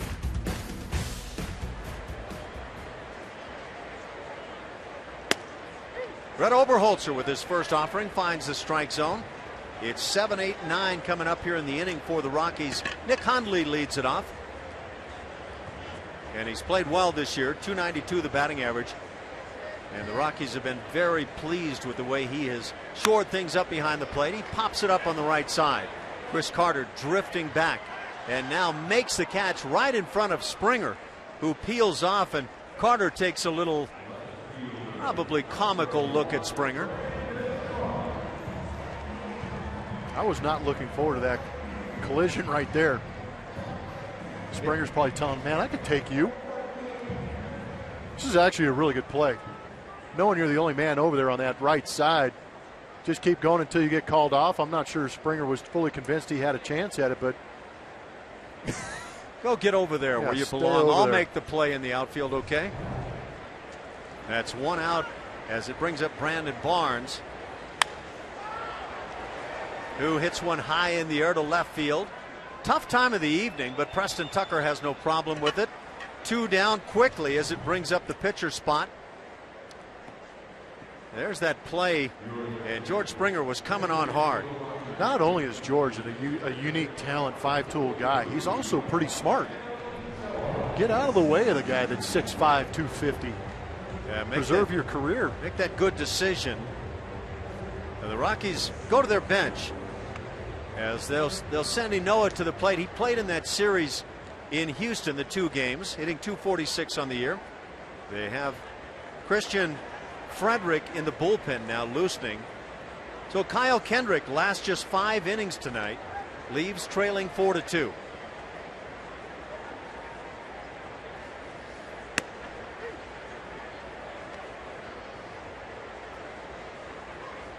Rockies have had just 22 quality starts this year, and that's the lowest in baseball. Brett Oberholzer trying to provide another quality start for the Astros. By the way, Walt Weiss was ejected from the ballgame back in the 3rd inning on that eventual caught stealing play to end the 3rd.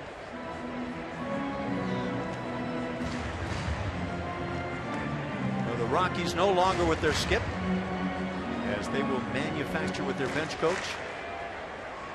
Tom Runnels. Tom Runnels is that bench coach.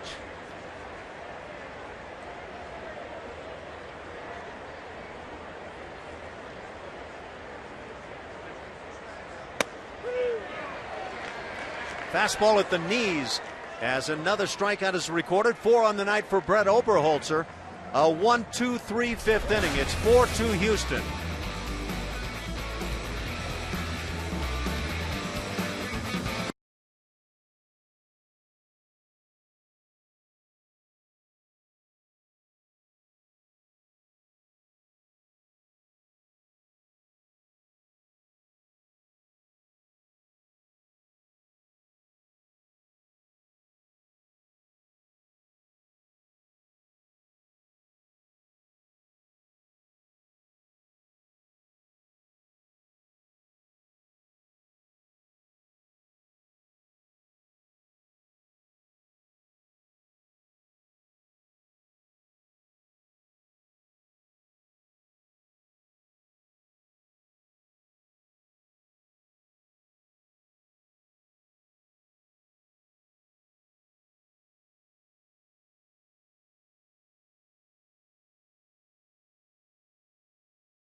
To Houston as we go to the 6th inning. Our AT&T call to the bullpen. There he is. Christian Friedrich. 29th appearance here in this season. 5 straight shutout appearances. He's going to come at you with the fastball about 90, 91 miles an hour. He's got a slider, curveball. And the Astros' numbers offensively, in terms of batting average anyway, a bit better against left-hand pitching. And yet for some reason the ball club has beaten right-handers more consistently. Plummer's going to sit down and try to figure out why that is the case. I'll think of something good. Jake Marisnick leads it off. Playing a great center field. Jake has walked and then was caught stealing. A fine throw by Hundley to get him. That in the 2nd inning. In the 4th inning, Marisnick flying to left field, tries to show bunt anyway, and takes the breaking ball high. Nolan Arenado, probably not the guy you want to bunt it to. If I had to guess, I would think that he was going to try and push that bunt towards the second baseman. Left-hander on the mound, falls towards that third baseline. You get it past the mound, you got a base hit. This ball is rammed to center field and deep. Blackman going back. This one gets out of here. That's the 3rd long ball of the night for the Houston Astros, and they now lead it 5-2. And how about Jake Marisnick making his presence felt? Bring him in with the bunt and then bomb it over their heads. Sounds like a good plan. Number 5 on the year for Jake. Set him up nicely. First pitch breaking ball for a ball. Friedrich had to come back in with that fastball, and Marisnick, tell you what, him driving that ball to the center field part of the ballpark, it's a good sign for the Astros. Maybe that stick getting back into this game. Jake got off to that really nice start, and again 5 home runs now, but he has struggled with the bat, but he is such a good center fielder. Castro lines one into left center field. That'll drop for a hit. Back-to-back hits here starting the 6th inning against the left-hander Friedrich for the Rockies. Telling everybody it's pretty easy to pick it up. Just your standard 4-seam fastball out over the middle of the plate. When you're playing at Colorado, you just got to get the barrel on it, elevate it, and let it ride. Big time fun. Well, if you can become a power hitter as a center fielder that can play like that guy, you got a chance to play for a long time. Obi lays down a second bunt on the evening, and a good one. His second sacrifice. It goes 1-4 on the putout. Safely into second is Castro. And now the top of the order. That was a beauty. Obi helping his own cause, moving runners along. That's good to see.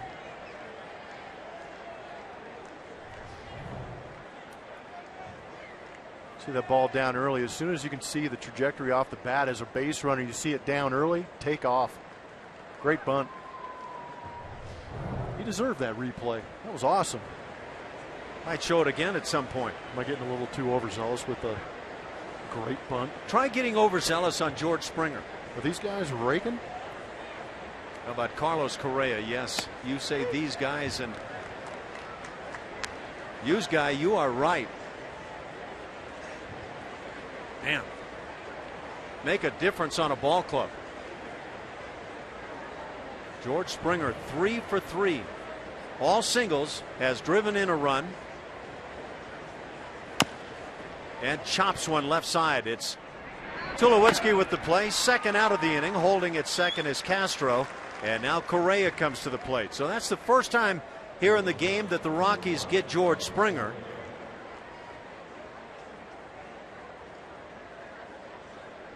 That's a good left side of the infield the Rockies have defensively.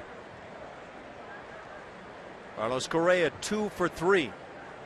Home run in the first inning, and it was some kind of bomb.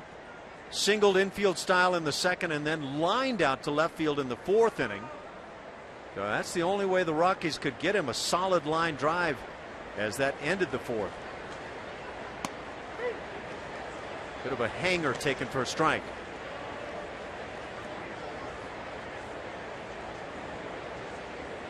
Three home runs tonight. That's 94 now for the Major League leading team in home runs.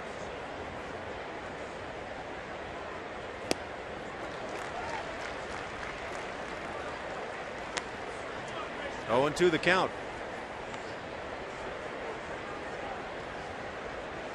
Pretty good changeup. And a great spot to go with it.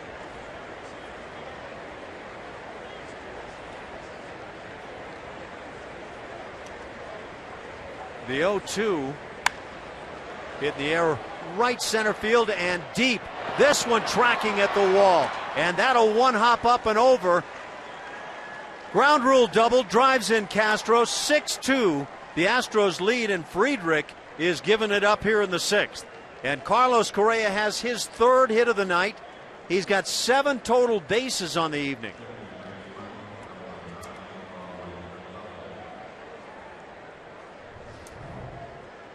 Good piece of hitting. Ball elevated. It was a terrible spot for that pitch. But again, the youngster puts himself in a good position with 2 strikes.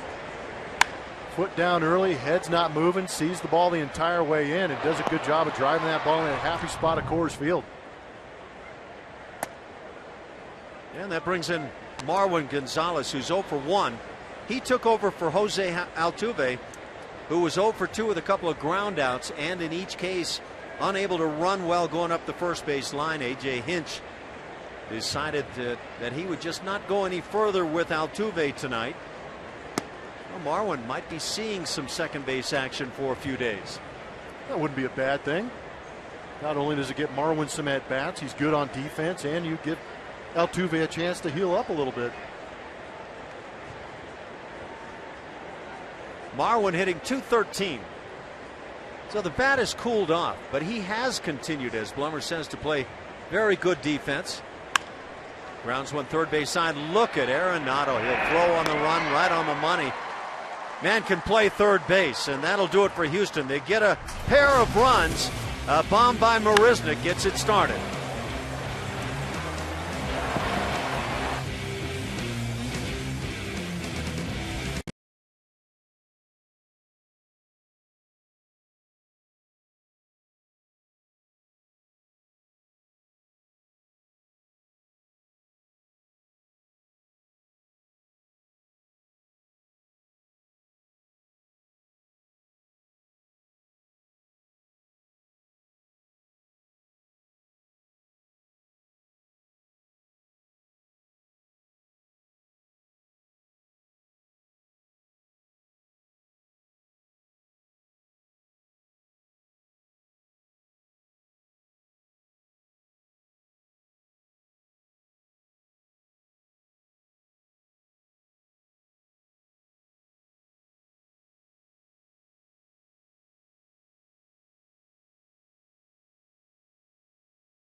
score over the Rockies. Follow the Astros all season with MLB.com At Bat, the #1 app for live baseball. At Bat is up to the moment with in-game highlights, live look-ins, replay reviews, radio broadcasts, StatCast, and more. Get MLB.com At Bat for your smartphone or tablet. So the Astros on top 6-2. And as Blummer mentions, they are slamming away 3 home runs on the night. It all got started with Carlos Correa. 2-run job back in the first inning. His 3rd in the big leagues. Preston Tucker jumped in with a shot in the 5th inning. And all of these home runs well over 400 feet. 456 by Correa, 454 by Tucker. Jake Marisnick adds the 3rd at a measly 422. So the Astros have pounced offensively. Brett Oberholzer has been strong as he works into the 6th. Top of the order, Charlie Blackmon leads it off. And a 2-1 count.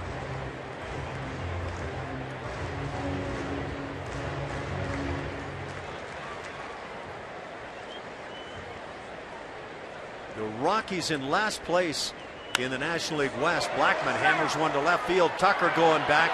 He won't get there. It's off the wall. Extra bases for Blackmon. A leadoff double here in the 6th.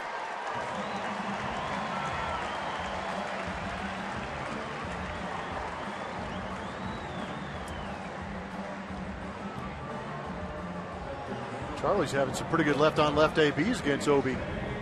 2 for 3 on the night. Fastball down and away. Just go with it. That's double number 9 on the year for Blackmon. So he's in scoring position. He's going to staple his hands to the bag. It was Blackmon trying to steal second in the 3rd inning. He got there ahead of the throw, but then popped up off the bag. Carlos Correa alertly kept the glove on him on a good strong throw from Castro. And after a review on the play, the Astros got the out. DJ LeMahieu is 1 for 2 tonight. He got picked back in the 1st inning by a fella named Correa.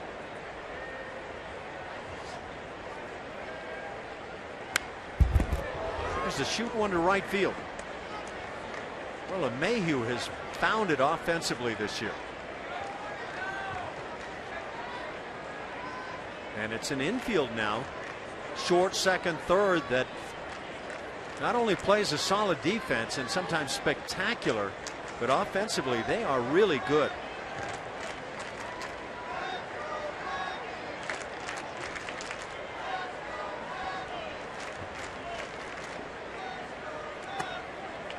Two and 1 the count. These Rockies offensively as a club are 2nd in the National League with a .267 batting average. Of course, you might figure that playing half their games here at Coors Field. They are 3rd in home runs with 71. But again, the Astros now at 94 to lead the major leagues in that category. Rockies don't run a lot. They've stolen 31 bags, 10th in the league.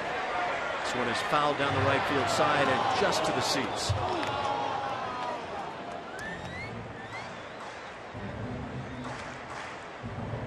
This big ballpark provides a lot of extra bases. They're 4th in doubles, 2nd in triples. Well, the Rockies are a good offensive club, especially here in Colorado. The flip side of that is they are dead last in the National League in team ERA. And a strike is called inside corner. DJ LeMahieu caught looking, and he has not been a happy camper much of the evening. And I think there may be a good reason for that reaction if we get a chance to look at the replay of this fastball in the inside corner. Yeah, it locked him up, but at the same time, you can see it quite a ways in on the right-handed hitter.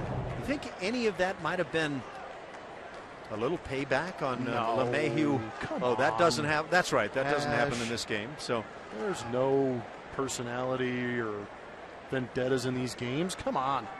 I wasn't thinking. Sorry about that. They called it straight. Gotcha. I'll try to remember that. That slider apparently is inside.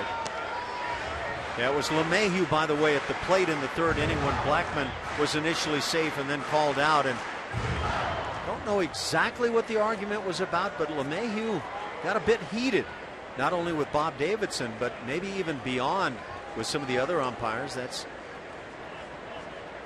Jerry Lane, the crew chief down at second base. And that one apparently is a strike. So it's 1-1. I think you're going to like this one.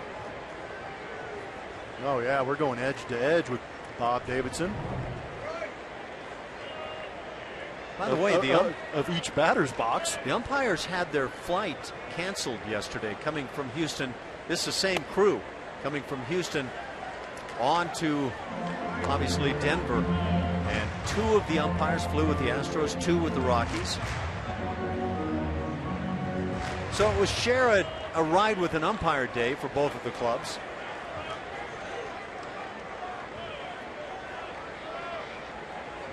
That sounds joyous. You'd have gone up there and sat with him for a while and had a little conversation, Oh, right? yeah, no doubt. Now that I can finally talk to him again. Troy Tulowitzki at the plate is 2 for 2, a single and a double. How about that swing? Got away with one right there, Obi did.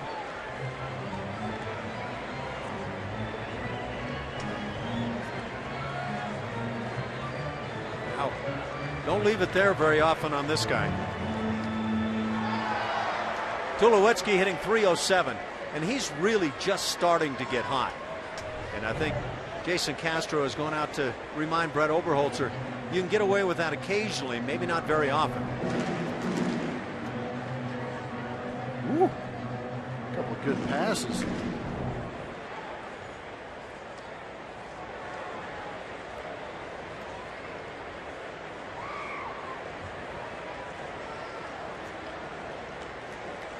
We're in the 6th inning. 6-2 Houston.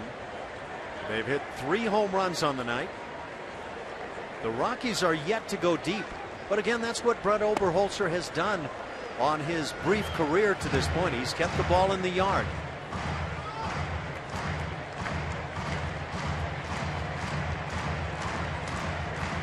By the way, Tulowitzki hitting .327 at the start of play tonight at home.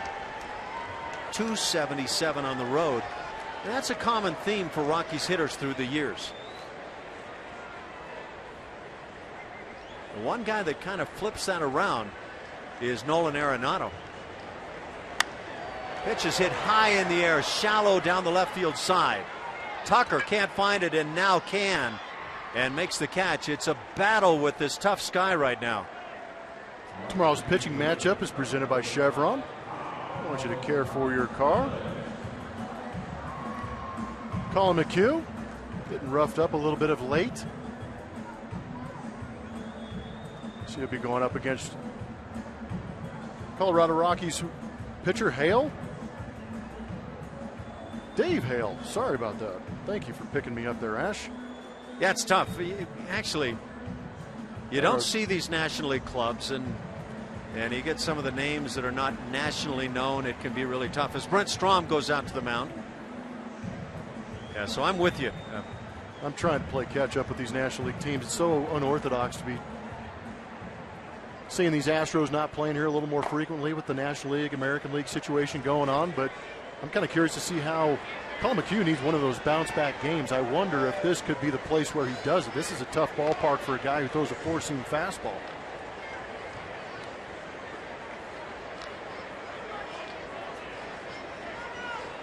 So Obi trying to get through the 6th inning. Shift on Carlos Gonzalez at the plate. And Cargo has been swinging the bat so well, he just doesn't look like a guy hitting .241. He had a sac fly in the 4th inning as he lined out to left field. Preston Tucker hauled it in. And he also drove one back in the 1st inning. Sent Jake Marisnick running to the warning track to haul it in.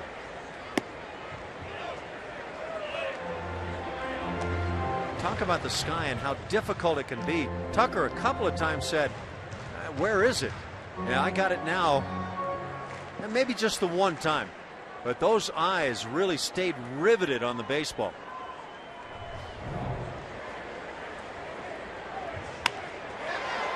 Fly ball right center field. Marisnick calling. He'll make the catch, and that does it. Rocky's going to lead off double by Blackmon and strand him at second through 6-2 Houston.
And it's time for our Mako big hit of the game. In this case, it's hits the Astros with 3 big homers today, now leading the majors with 94. Of course, the first homer was Carlos Correa, leading things off, put the Astros up 2-0 in the first inning. In the 5th, Preston Tucker with a solo shot, putting the Astros up 4-2 at that point.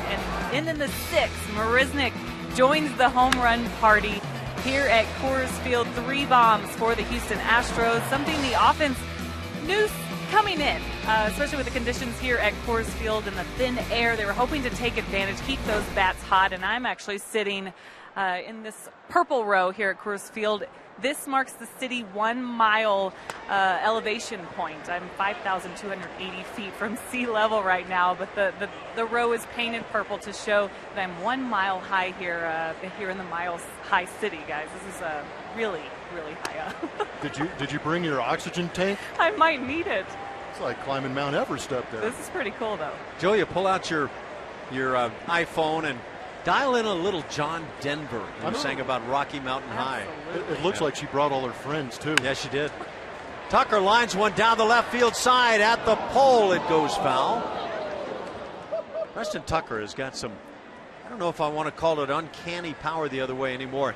He just is really strong, and he can hit it to any part of the ballpark.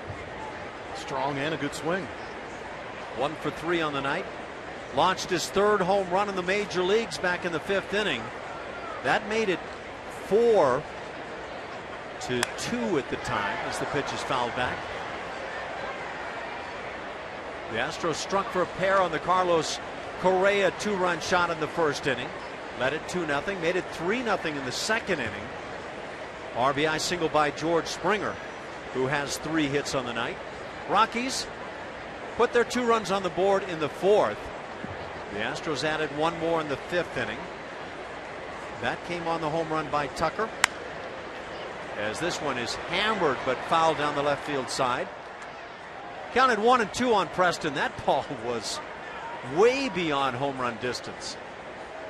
And then the Astros with 1 more run make that 2 more runs in the 6th inning. Got a leadoff home run by Jake Marisnick, RBI double by Carlos Correa. So it's been a nice offensive night for Houston. Fastball up and in and gets a piece of the bat.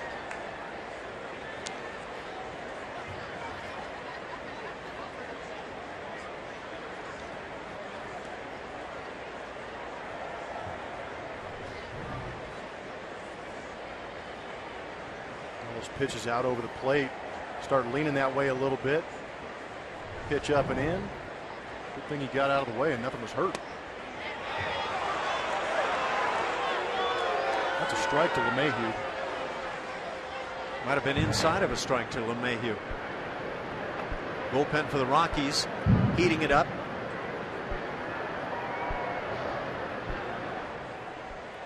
Justin Miller is the right-hander loosening.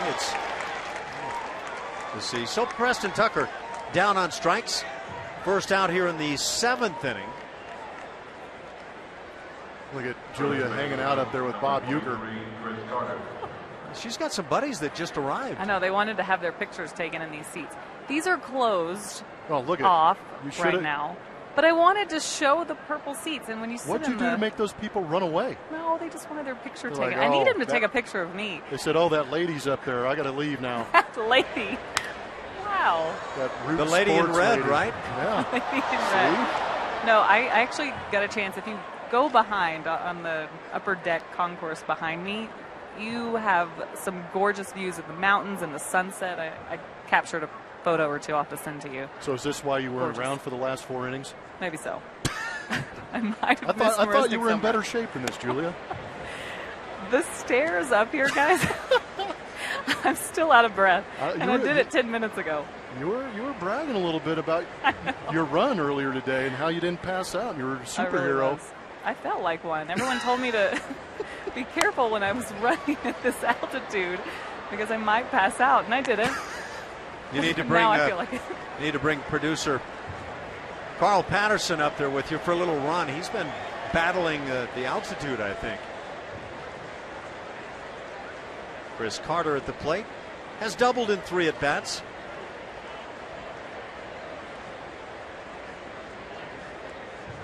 Friedrich brings the 1-2, just a bit high. Good call, Bob. Now, you said Uke was here, so Why not? channeling just a bit. By the way, the Rockies have won 7 of their last 9 home games against the Houston Astros and averaged 8 runs a game in the process there. Half swing. Carter goes through. Called by Bob Davidson. That's 2 strikeouts here in the 7th inning. 3 on the night against Houston hitters. It'll bring up Luis Valbuena.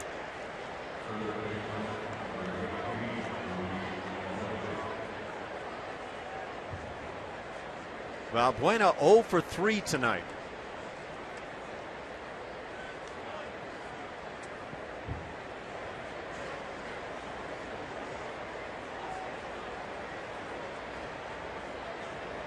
And it was Valbuena striking out to end the 1st inning, the first of the 3 strikeouts tonight.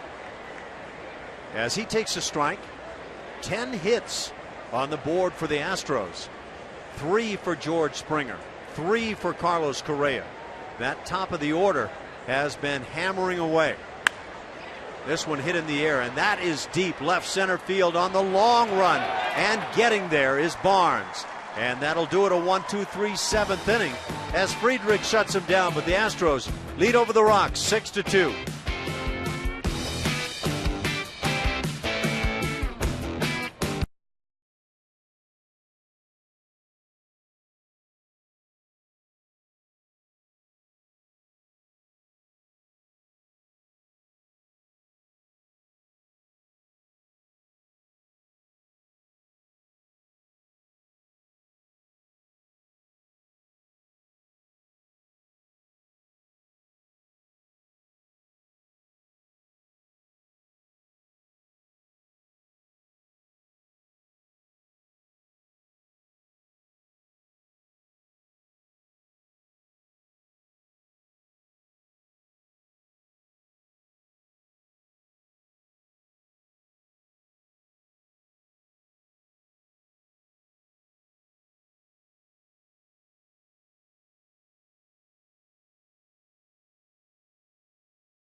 Steelers.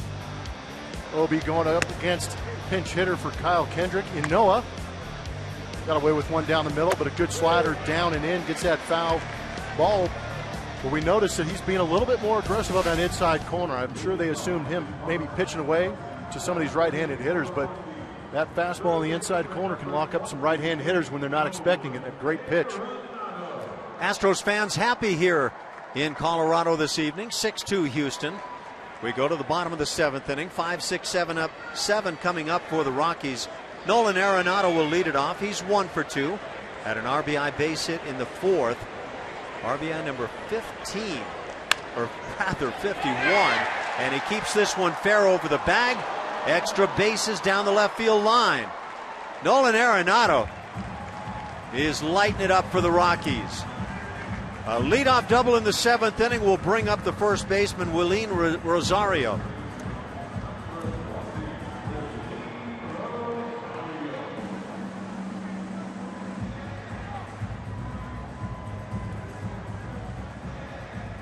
Good grief. Get off the field. Did you see that whole episode? I thought you'd probably enjoy that one, Ash. Eric Young and the Bat Boy were at second base trying to get all the gear off Arenado. That's good stuff. Wow. That's the 14th double of the year for Arenado. Nobody out. Rosario at the plate has struck out twice. And now the Astros have Josh Fields loosening up. Julio Morales and Matt Dominguez up there in the stands. I don't think that's Matt Dominguez. No? No.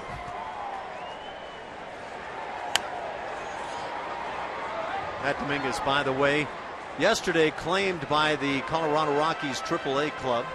The Rockies now have Dominguez in the fold. That might be somebody a little bit more important than Matt Dominguez in Julia's life. Okay. Might be Matt Clark. That's, yeah, he's the one that gave her the ring. That guy looks like a pro ball player, though. He is. Playing in Colorado Springs, I believe, right now. Big fella. I'll bet he hits with power. He can crush, man. I'm going to guess he's a power hitting first baseman. Very much so. Got to be a market for those guys, I would think.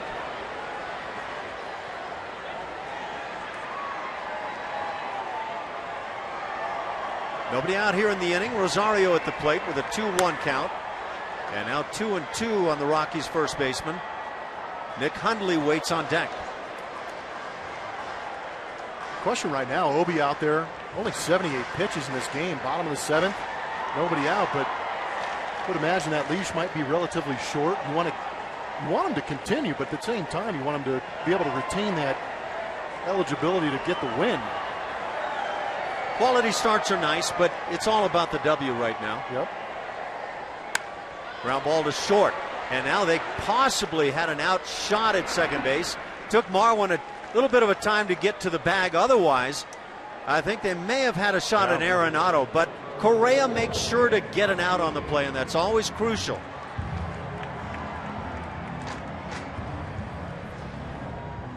How far will you go for a foul ball? We're about to find out what these people would do. Good grief. Well, how about a dislocated shoulder, busted hip, and a blown ACL? All that for a $12 baseball? Well, you know what? It's all about effort here at Coors Field. I think it's an A in that department. I got to give that an A as well. There might be a little bit of liquid courage behind that jump. Nick Hundley at the plate. He is lined out and popped out. 0 for 2. So otherwise you're saying you wouldn't go after that ball? You've seen me up here. I dodge them. You put me in the stands, I'm really going to get out of the way. I have to say that is true. Oh, the one time you backed me up. You know what? I'm never going to deny what you have to say. At least most of the time. 1 ball, no strikes. Brandon Barnes waiting on deck. I'm like that Colon in that Anchorman movie. 60% of the time, I'm right every time. At Bartolo Colon. Well played. And now a 1-1 count. By the way, the worst record for any club in the major leagues since 2012 in interleague play, owned by the Colorado Rockies. In that time span, they're 14-45 in interleague play. Oof. That's not good. But you know what? The Astros are 4th on that not so proud to be on list. They're 25-37 in that span. But 14-45 needs improvement. Hundley takes a strike. It's 1-2. There you go. Interesting. Yeah, there's your figure. Looks like Nick Hundley has a little conversation with Bob Davidson as Jason Castro goes out to the mound. Catchers and umpires, do they really get along? We've got an expert in the booth. Okay, go ahead and speak. You're the man. You spent more time talking to these guys than I did. Sometimes avoidance is what you go through. Now, they're good guys. By the way, I mentioned Josh Fields, I believe, in the bullpen. Joe Thatcher, the left-hander, also throwing for the Astros.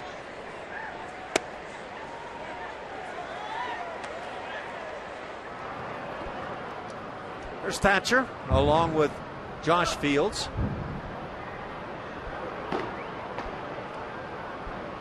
You can see the nice crowd here in Denver. Beautiful day in Colorado today.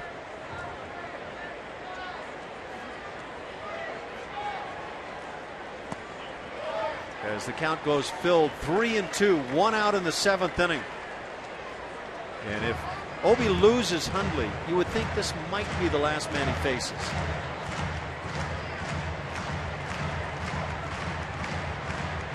Still a beautiful ballpark.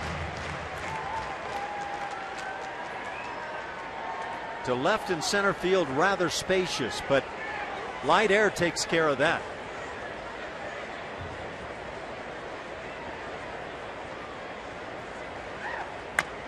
Chopped foul. They'll do it again at 3-2. Obi's been making great pitches. I agree with you in the fact that he might be real close to the end. But I think what he's done here tonight has been fantastic. He hasn't let the elements get involved with his game plan. He's executed extremely well. Doing a great job of keeping that ball down. You know, we mentioned again, Brett Oberholzer keeps the ball in the yard. Ground ball to third off the glove of Valbuena. Tough play as it kicks into left field. And now being waved home. Arenado the throw. Not a good one at all. And into second base as the run scores is Nick Hundley. And you would have to say that Tucker in left field had a golden shot to get it out at the plate. That was an unusual send down at third base by Stu Cole. See how they rule that one to begin with.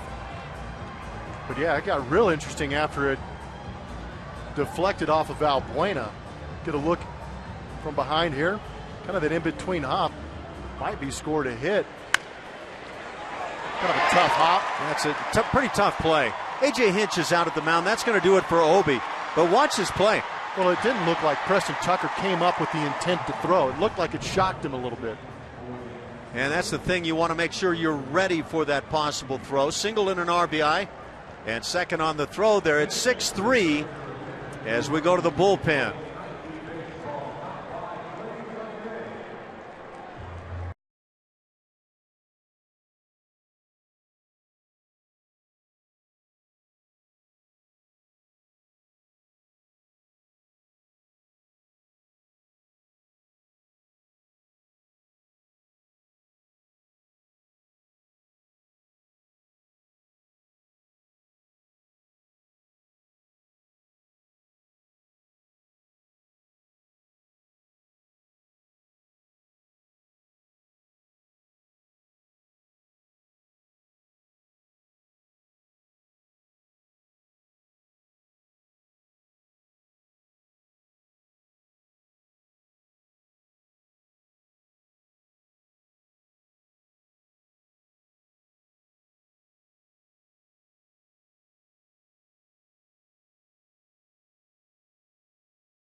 Astros baseball offers incredible savings such as the all-you-can-eat seats at Minute Maid Park.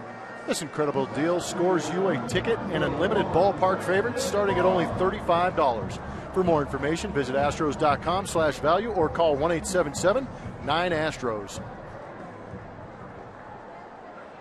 So the Astros go to the bullpen. Second pitcher on the night, Josh Fields, comes on to pick it up in the 7th inning. It's a 6-3 lead for the Astros. And now runner at second base for Fields. Great numbers from Josh. Those righties still hitting under 100 against him. How about that strikeouts per 9 inning, up almost around 16.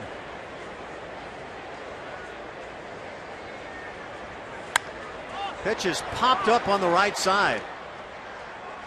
Marwin will leave it up to George Springer to make the play. And a key second out, so one pitch for Fields to get an out. And now the Rockies go to their bench as Michael McHenry.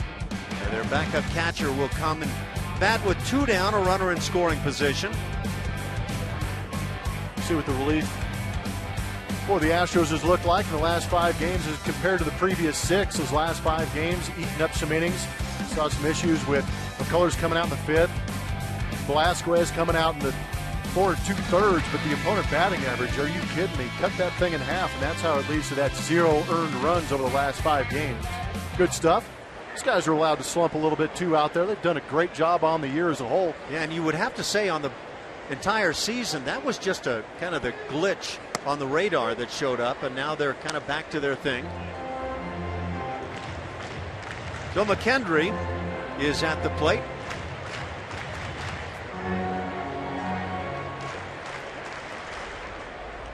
No balls and a strike. McHenry on the season hitting .268. Hits it sharply, but right at Marwin. He'll make the play onto first base, and that'll do it. So Josh Fields comes on and shuts it down quickly as the Rockies get a run and leave a man. It's now 6-3 through 7.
Fireworks show in town presented by Marathon Oil Corporation. The next Friday Night Fireworks is Friday, June 26th when the Astros take on the Yankees. For more information, visit astros.com/fireworks or call 1-877-9-ASTROS, guys.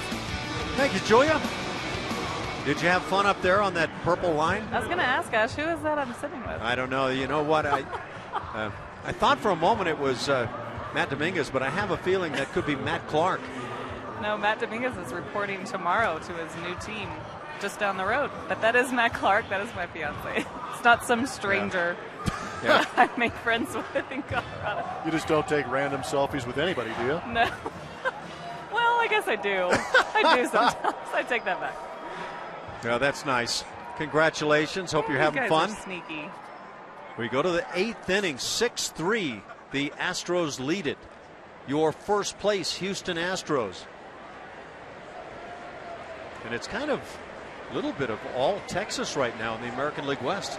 The Astros and the Texas Rangers. As Justin Miller comes on, third pitcher for the Rocks.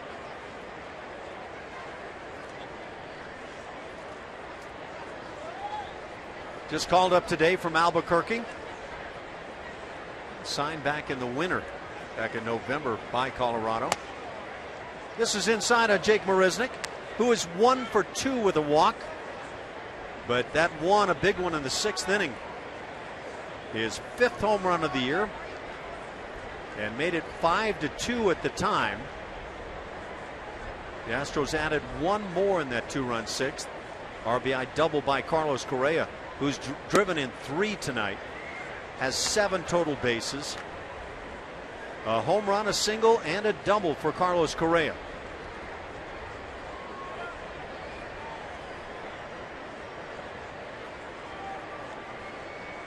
It's a little bit of who can outdo the other when it comes to Springer and Correa right now.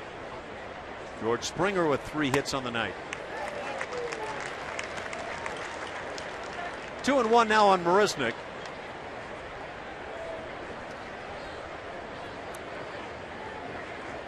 Yeah, Carlos Correa has reason to smile. And so do those wearing Astros uniforms around him. You saw Lance McCullers in that shot. Lance will pitch Friday night as the Astros open up a 3-game series in Seattle.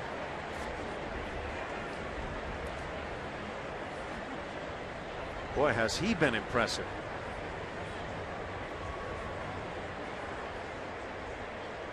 Got as good a stuff as anybody you're going to run into right now, and just looks like he's one of those guys you want on the mound for you. Ground ball left side. Arenado goes to a knee to make the play and throws to get Marisnick out, number 1 in the 8th. Let's go around the American League West and take our good peek. 12 straight quality starts for the Texas Rangers. Maybe the reason, Blummer, they're playing so well. Absolute juggernaut right now. How about Albert Pujols? Leading the American League in home runs now with 19. Might be sipping from a little bit of that fountain of youth right there, huh? Yeah. Getting that power stroke back. Good news for the Astros heading into Seattle with what the Mariners' record has been this month. Not to mention the U.S. Open in golf going on. Jason Castro. That's why you. There's why you put the nets up. Yep. Boom. Well, yeah, and you and I agree. Nets belong up each foul line. Protect the fans. It's just a little. That goes way beyond a little. It's tough to watch.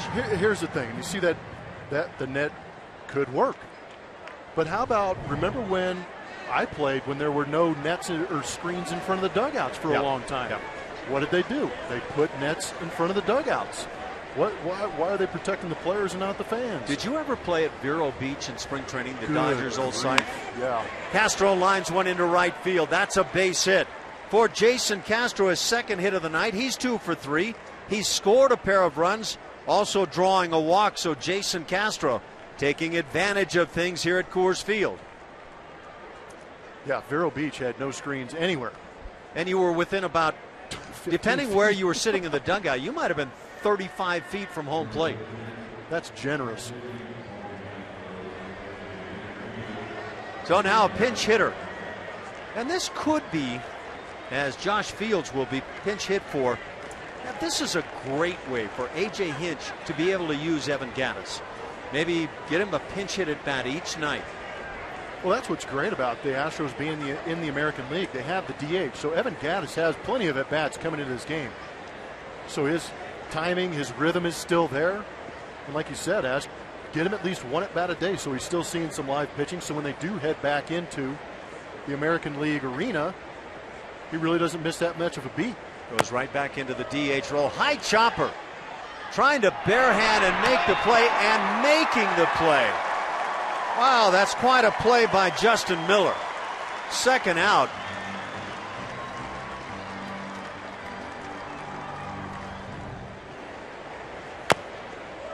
Every once in a while you see some interesting swings from Evan Gattis. That was a heck of a play from Miller to barehand that, make it that close at first base.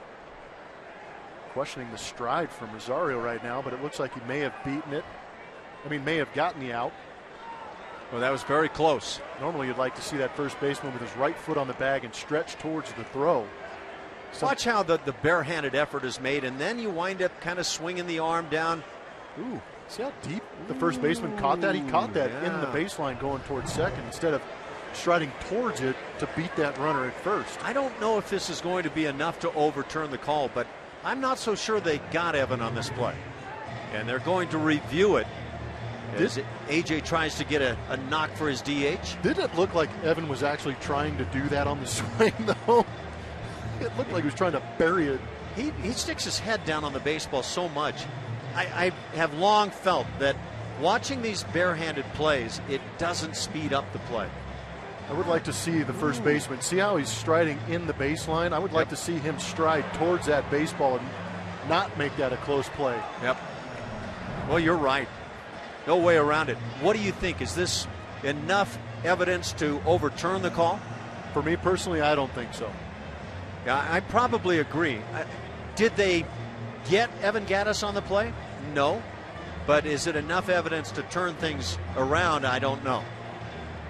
Evan Gattis made it on back to the bench. He might be the first guy I've seen take it back to the bench to watch the review process. Yeah, you know, you talk about that swing. Evan will stick his nose on the ball probably as much as anybody playing the game right now and take some unusual hacks. But boy, he can take some vicious hacks. Yeah, he sure can. Actually showing the replay up here on the big board as we get the super slow-mo action. Oh my. But there's not much of a reaction from the crowd on what they're seeing on. No. They're seeing this replay a couple times over and over. Take that a frame. I don't know that you can overturn that.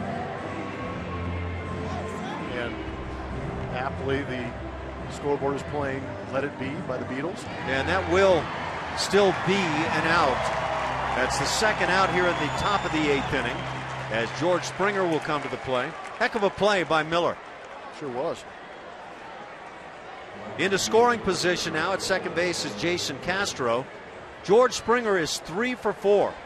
Had hits in his first 3 at bats, drove in a run, scored a run. He was aboard on the bomb by Carlos Correa in the first inning. They finally got George in the 6th inning as he grounded out to Tulowitzki. First base open, but you can't walk him. Take a peek toward that on deck circle, and you will find out why you can't walk George Springer.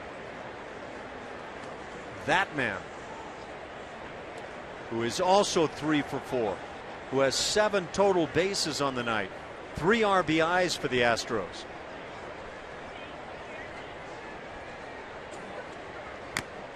George with a big swing, has a count of 1-1.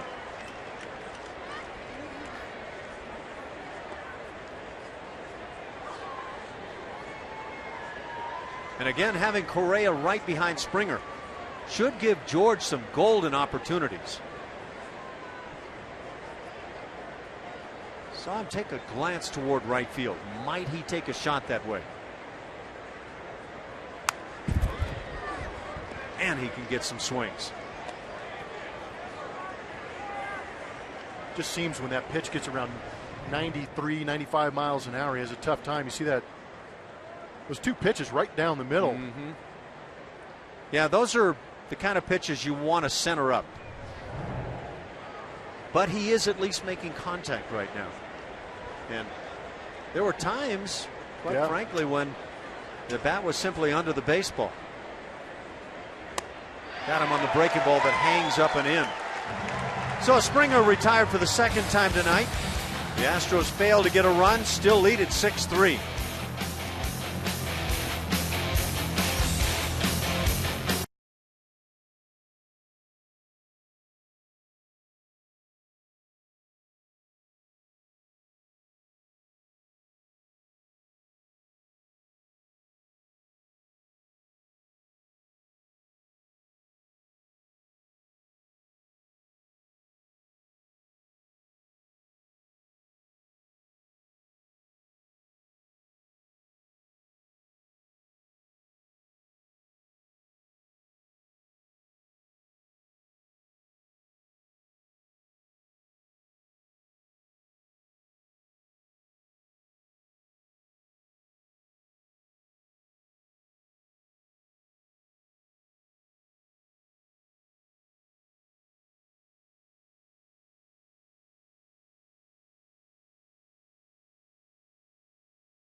the lead for the second base All-Star starting position for the American League. Make Houston proud and vote Altuve now at Astros.com/vote. Here are the updated results for now. A lot of Royals, Mike Trout being the only one not wearing a Royals cap here. Omar Infante, though, leading Altuve by about, I think, a little more than 300,000 votes. So get on your devices. Get to voting. That includes you guys. Yeah, thanks, Julia. We've got the Blue Man Group making up the American League All-Star squad. Well, that really makes me want to watch. I didn't even realize the Blue Man Group played baseball, but they are popular fellas. Top of the order now for the Rockies in the 8th inning, trailing 6-3. Joe Thatcher comes on to work it. 24th appearance. Good stuff. We talked about how good that bullpen's been in the last 5 games, in the last 6 games. Thatcher's pitching this month. Granted, it's only 4 innings, but nary a run given up. And it's the leadoff man, Charlie Blackmon, at the plate. So it's Blackmon, LeMahieu, and Tulowitzki here in the 8th. And you hope to hold it to those 3 hitters. Carlos Gonzalez and Nolan Arenado follow in the inning. Pat Neshek starts to get loose in the Astros pen. Yeah, this is all Thatcher's going to see is Blackmon, I would believe. So on to get that one left-handed bat. Carlos Gonzalez, the 4 hitter, is the left-handed hitter in the inning. Sometimes I wonder, you got a 3-run lead. Would you stay with your lefty if he gets the first out? Probably fair question, but with Neshek throwing, you would assume that he comes on for hitter number 2.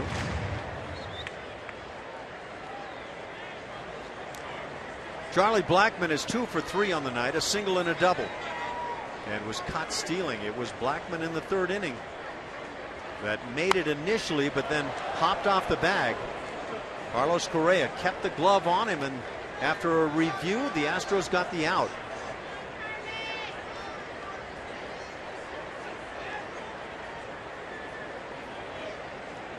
The Astros signed some more of their recent draftees. That took place this morning.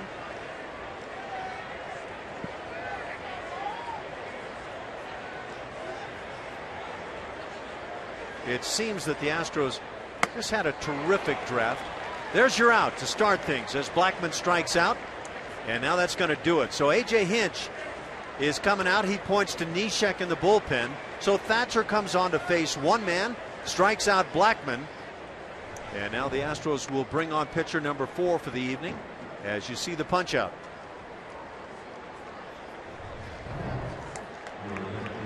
So A.J. Hinch is going to do everything he can to protect this 6-3 lead.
Comes on with one out and the base is empty here in the 8th. Some pretty good numbers for Pat. 23 1/3 innings pitched, only 2 walks given up in that. Pitching pretty good. Last time he pitched was against these Rockies on the 15th out there at Minute Maid. He earned his 17th hold. Yeah, for those setup guys, that hold category means an awful lot. DJ LeMahieu will bat with 1 out. He's 1 for 3. Singleton scored in the 4th inning and hits one high in the air to right field. Springer going back, but he's got room. Right at the edge of the warning track, makes the catch. 2 outs in the 8th. Well, you see what look like pop flies that just carry and carry, in particular to right field. These things do not want to come down. And now Troy Tulowitzki, 2 for 3. He has singled and doubled, his 18th 2-bagger of the year, and has scored a run. A lot of people have been speculating over the first half of the season whether the Rockies will try to retain Troy Tulowitzki. He shows bunt and takes a strike. But with Tulowitzki and Arenado on the left side, LeMahieu playing at second base, they've got the makings of a big-time infield.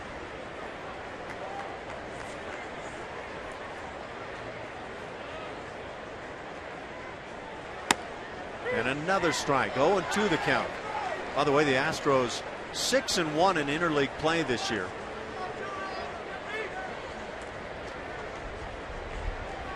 Club was 15-7 in April. They went 16-13 in May, and in June they're a game under 500, 7-8, trying to get back to that 500 mark in this part of June. I was kind of surprised to see that road record they're putting up now, because early on that road record was way over 500. Now they're 15-14 on the road. Well, that 0-6 road trip recently obviously impacted that number. Oof. The Astros now the best home record in the American League, and strike 3 is called. Tulowitzki watching all the way down on strikes. A 1-2-3-8 as we go to the 9th at 6-3 Houston.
Go to their bullpen once again and bring on their closer as John Axford comes on, Canadian-born player. Rockies have not been winning a lot of ball games, therefore closer needs some work, and you would assume that is the reasoning here. 21st game on the year, been really tough. 162 batting average against, and only 8 walks allowed in 19 innings, and he's had shutout appearances in 18 of 20. Time now for our TXU Energy Power Player of the Game. It is the reason that Axford's in the game. Carlos Correa, first at bat, bomb deep into the left field bleachers. Same guy with that power, nubbed one for a base hit, so he's got the speed to go along with it. This one right here, 2-out RBI, doing a good job on a 2-strike count. Taking that slider, going the other way with it. Still has enough pop to drive it over that right fielder's head, bounce it into that bullpen for another RBI. 3 RBIs on the night for Carlos Correa. Another big night offensively. And you could throw in defensively for Carlos Correa tonight. 2 Astros rookies have hit for the cycle. Brandon Barnes, who is now the left fielder for the Rockies, and Luke Scott. Well, let's see what we get here. Looking for the triple. And this is just the ballpark to provide the 3-bagger. You're calling it. It was all you. I saw the brain waves flying all over the place. Good swing by Correa. Tough to run out a triple on that swing because that ball was going to be deposited.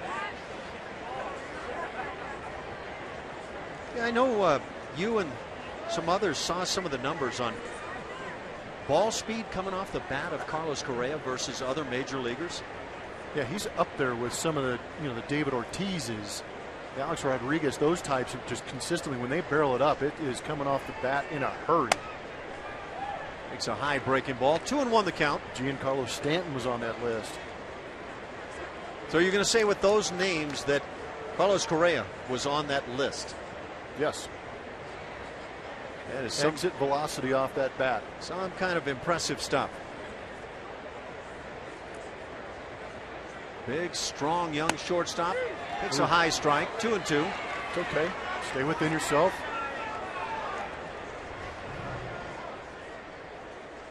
I know Carlos doesn't like the call, but I think it's a great job by him to lay off that pitch and shouldn't let that affect the rest of his AB.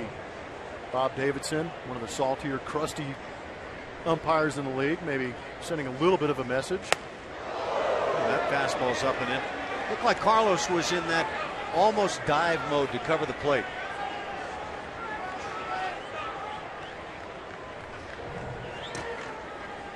Well, he wasn't diving.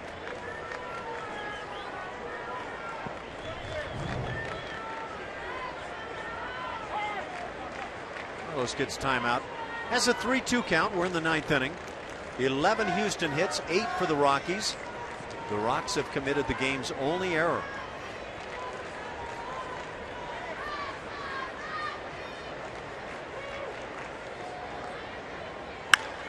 Ground ball up the middle. Handled by Tulowitzki, and what a play. Rosario makes a nice play to dig it out of the dirt, but Tulowitzki with a gem up the middle.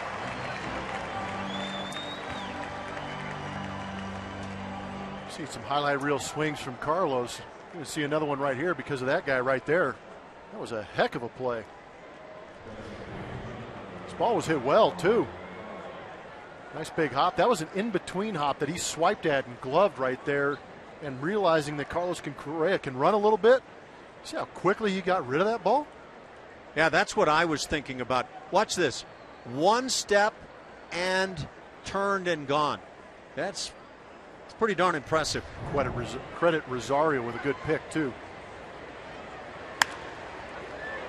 And that's a fair ball right down the left field line. Marwin Gonzalez has his first hit of the night.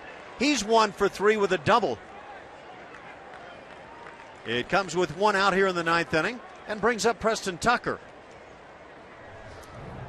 This is a beauty. Well, excuse me, punch at a fastball right here. Hesitation by Marwin. It even shocked him that ball stayed fair. LeMahieu probably came over and goes, hey, man, how do you do that? Marwin's thinking, you know all those line drives I hit at people, and now I get this for a hit? That made up for 6 of the line drives. Sure. That's the way guys think about it, right? Yep. It will never even out. The only game that Carlos Correa has not gotten a hit in the big leagues now was game 2 of the 3-game set with Seattle. He went 0 for 3 in that game, drew a walk. So he's been on base in every major league game he's played. Was that the game that the team scored 8 runs off Felix? 8-1 was the final as the Astros lost it to Seattle. It was the 13-0, well, let's see, it was the 10-0 first game of the series against Felix. Wow.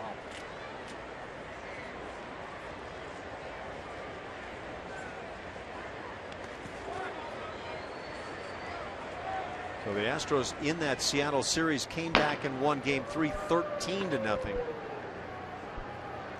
The Rockies bullpen continues to get a man loose. Boone Logan, the left-hander. It's good to see these Astros having good at-bats and forcing these Rocky pitchers to throw a lot of pitches in this game here. First game of this 2-game set. Finish it off tomorrow afternoon. Maybe eliminate some arms going into that day game tomorrow would be nice. Very nice. Chad Qualls appears to be the man for the 9th inning.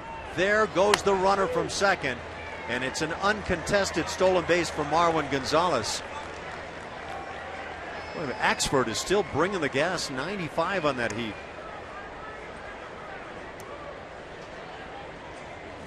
So the Astros tonight not only add 3 home runs to their major league leading total, they pick up a stolen base here with Marwin Gonzalez.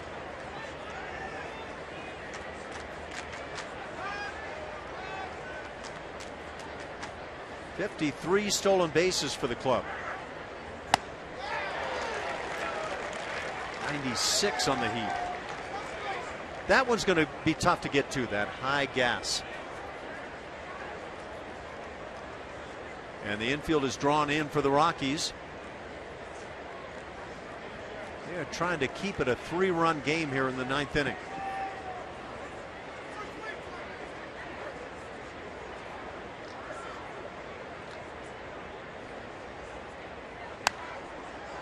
Preston finds a way to get to that high fastball.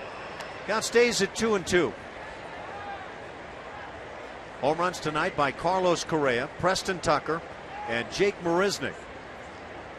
Part of that young core that the Astros are counting on. And you say counting on right now, they are relying on, in good part, this young core.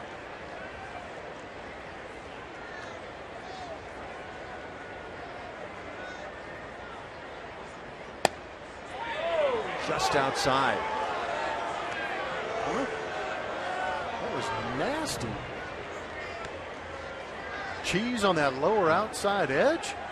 Woo! Well, that's a callable pitch. Callable. It's also unhittable. It's that pitch that you just say, go sit down. You sit there and go, oh. Oh. Sigh of relief. Off speed, got him on strikes. Nice job keeping it in front by Hundley. And so 2 outs with a man at third base for Chris Carter. Let's take a look at the American League West and the standings now.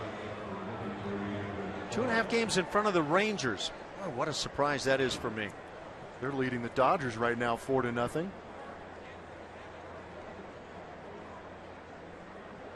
Angels losing to Arizona in the 6th inning, 3-2. Yeah, it's a tight race there, the first 3 teams. But the Rangers, you said it, the pitching. Prince Fielder having a bounce back year. The Angels are trailing at Arizona 3-1. They're in the 5th. Oakland leads San Diego. That's a 4-0 lead in the 3rd inning. Seattle scoreless as they host San Francisco in the 4th inning. You know who's throwing in that Texas game? The Texas Rangers against the Dodgers. Is that Kershaw tonight? Taking a beating out there in LA. That's a beating for him. 4 Texas runs. Rangers are among the top scoring teams now in the American League.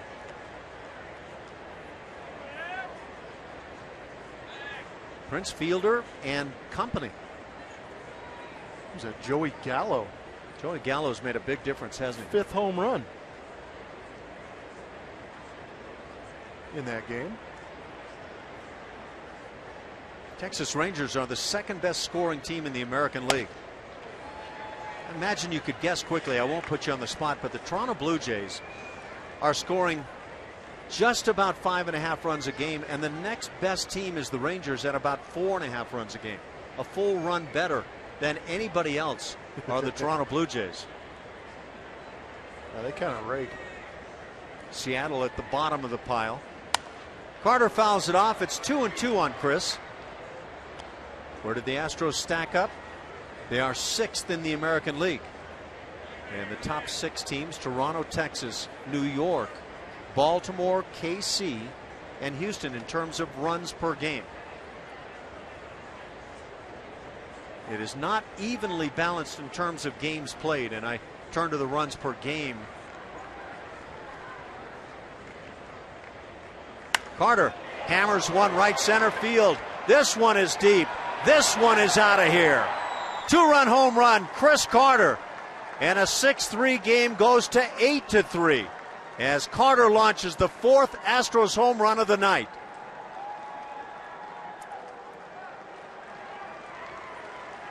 You don't see it too often with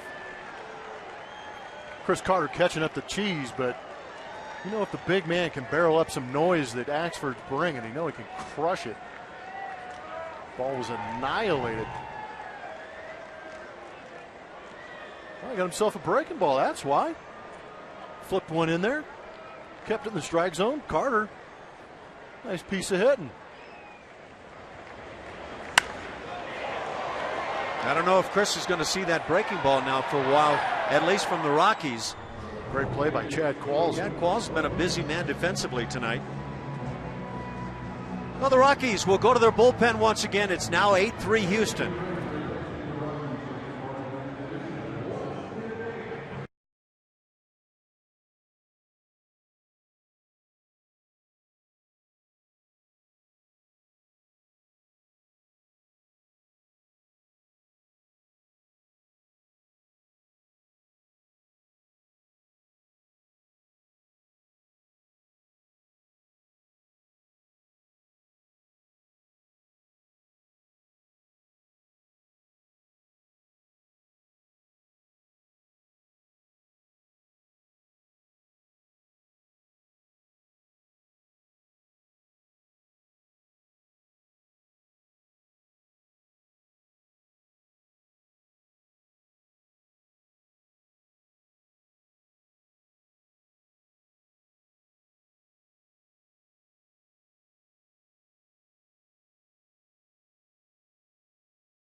Yard, 4 bombs on the night for Houston, and they just continue to assault the home run charts this year at his Coors Field.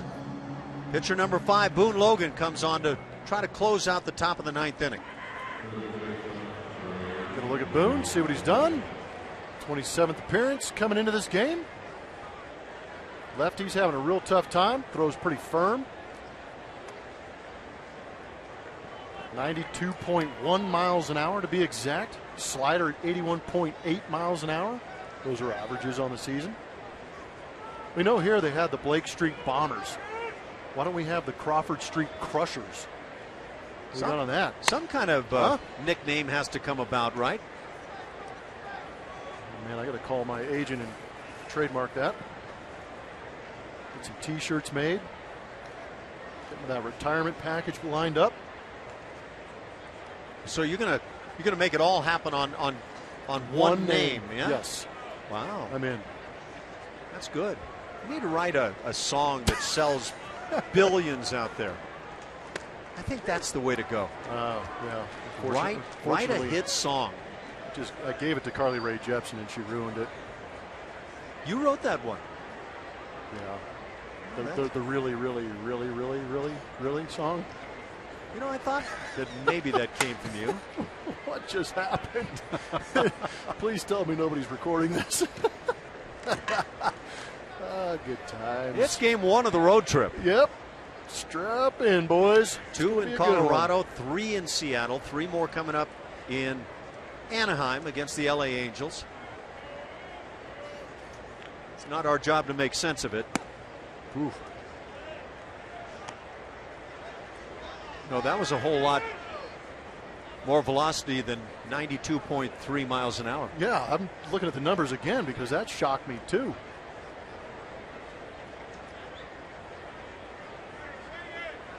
Get it ready early. 3-1 the count on Valbuena. He's had a quiet night, 0 for 4, and now a 3-2 count. The man is not afraid to hack. The batting average for Valbuena, 185. If that's where you stop in the numbers, you're not going to get what he's done. 16 home runs lead the club.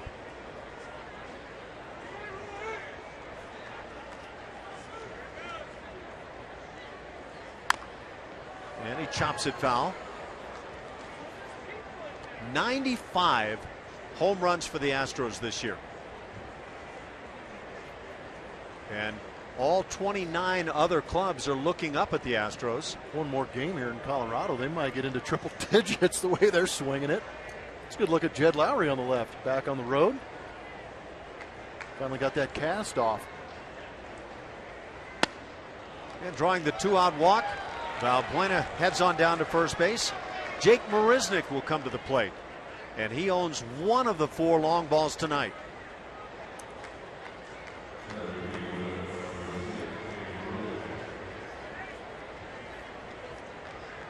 Well, you know that John Axford came on here in the 9th inning just to get some work in. But after allowing a couple of runs on the home run by Chris Carter, that was enough work.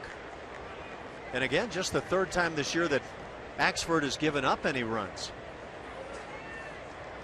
Well, I've got some good nicknames being tweeted at me, by the way. Yeah? Man, these are good. Line drive at Tulowitzki. He'll glove it, and that'll do it for the Astros. They get a pair on the bomb by Chris Carter, and they lead over the Rockies 8-3.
Book your low fare right now at southwest.com.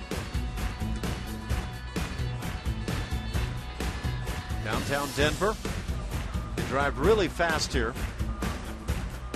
Be careful when you cross the streets. Yeah, dangerous. Can be. Especially when they're going that fast, huh? You and I are going to hoof it back, right? Absolutely. Get lost on Blake Street maybe, but Chad Quall's in there. 26th game he's making this appearance tonight. How about that ground ball percentage? My goodness. How do you get better than 71.4%? When the ball's down, it's good. Only 3 pitches he left up all year were crushed out of the ballpark. So Quall's on to lock it down here in the 9th inning. Not a save situation. 8-3 is the score. 4-5-6 coming up for the Rockies. Carlos Gonzalez at the plate. Had a sac fly driving in a run in the 4th inning. 0 for 2 on the night. And takes a strike. It may not show up as a save, but if Chad Qualls gets through this inning and gets out of this game, the Astros win it, there'll be a lot of high fives and pats on the back for what Chad Qualls goes through at this ballpark.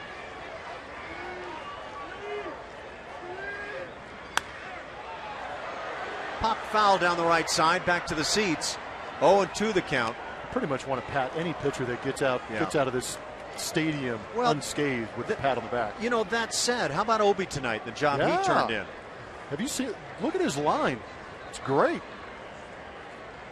Is that the point where I say you look at his line? Well, if you were quicker, you got to fire back, see, Ash. I was just... You're too polite. It's all about being courteous and maybe not. No, it's a good one. You got to throw it out there every once in a while. 1-2 the count. The door's open. You got to kick it in. And I still had my mind on those cars that were flying down the street and the chance that I was going to walk back. I got your back. Ball and 2 strikes on Cargo.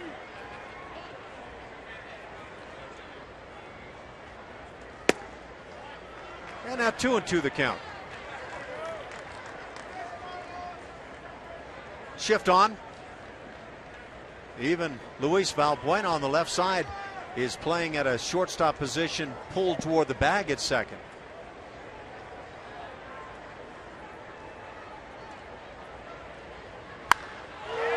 See you to this one. Way out of here. Way up in the second tank. Carlos Gonzalez has hit the 4th home run of the year against Chad Qualls.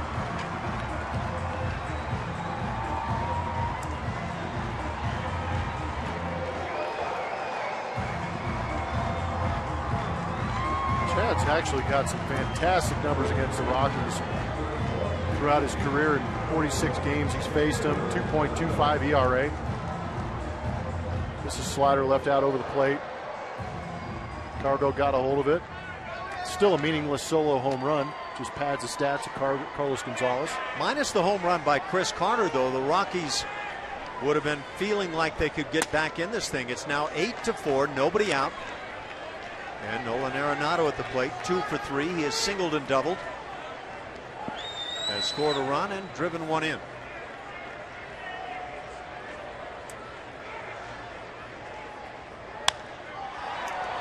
High pop into left field, shallow as Tucker comes on. And there's your first out of the 9th inning. Take a look at what Obi did. Fantastic numbers those last 2 starts. This is even better. 14 2/3 innings pitched. Only 3 earned runs, but what he did tonight was even better. Pitching in this ballpark against a predominantly right-handed hitting lineup. 6 1/3 innings pitched. Scattered 8 hits, 3 earned runs, 5 strikeouts, and the big number for me, no walks. Young man, aggressive in the zone at a tough ballpark to pitch at.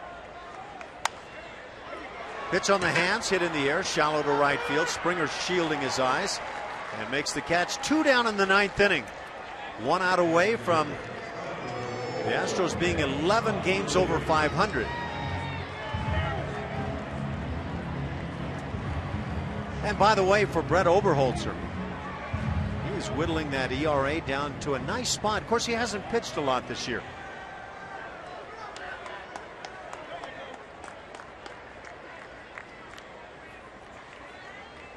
Just as I say that, I lose the number. 2.73 is the current ERA for Brett Oberholzer, as he's in position to pick up a win. Chad Qualls tries to get Nick Hundley.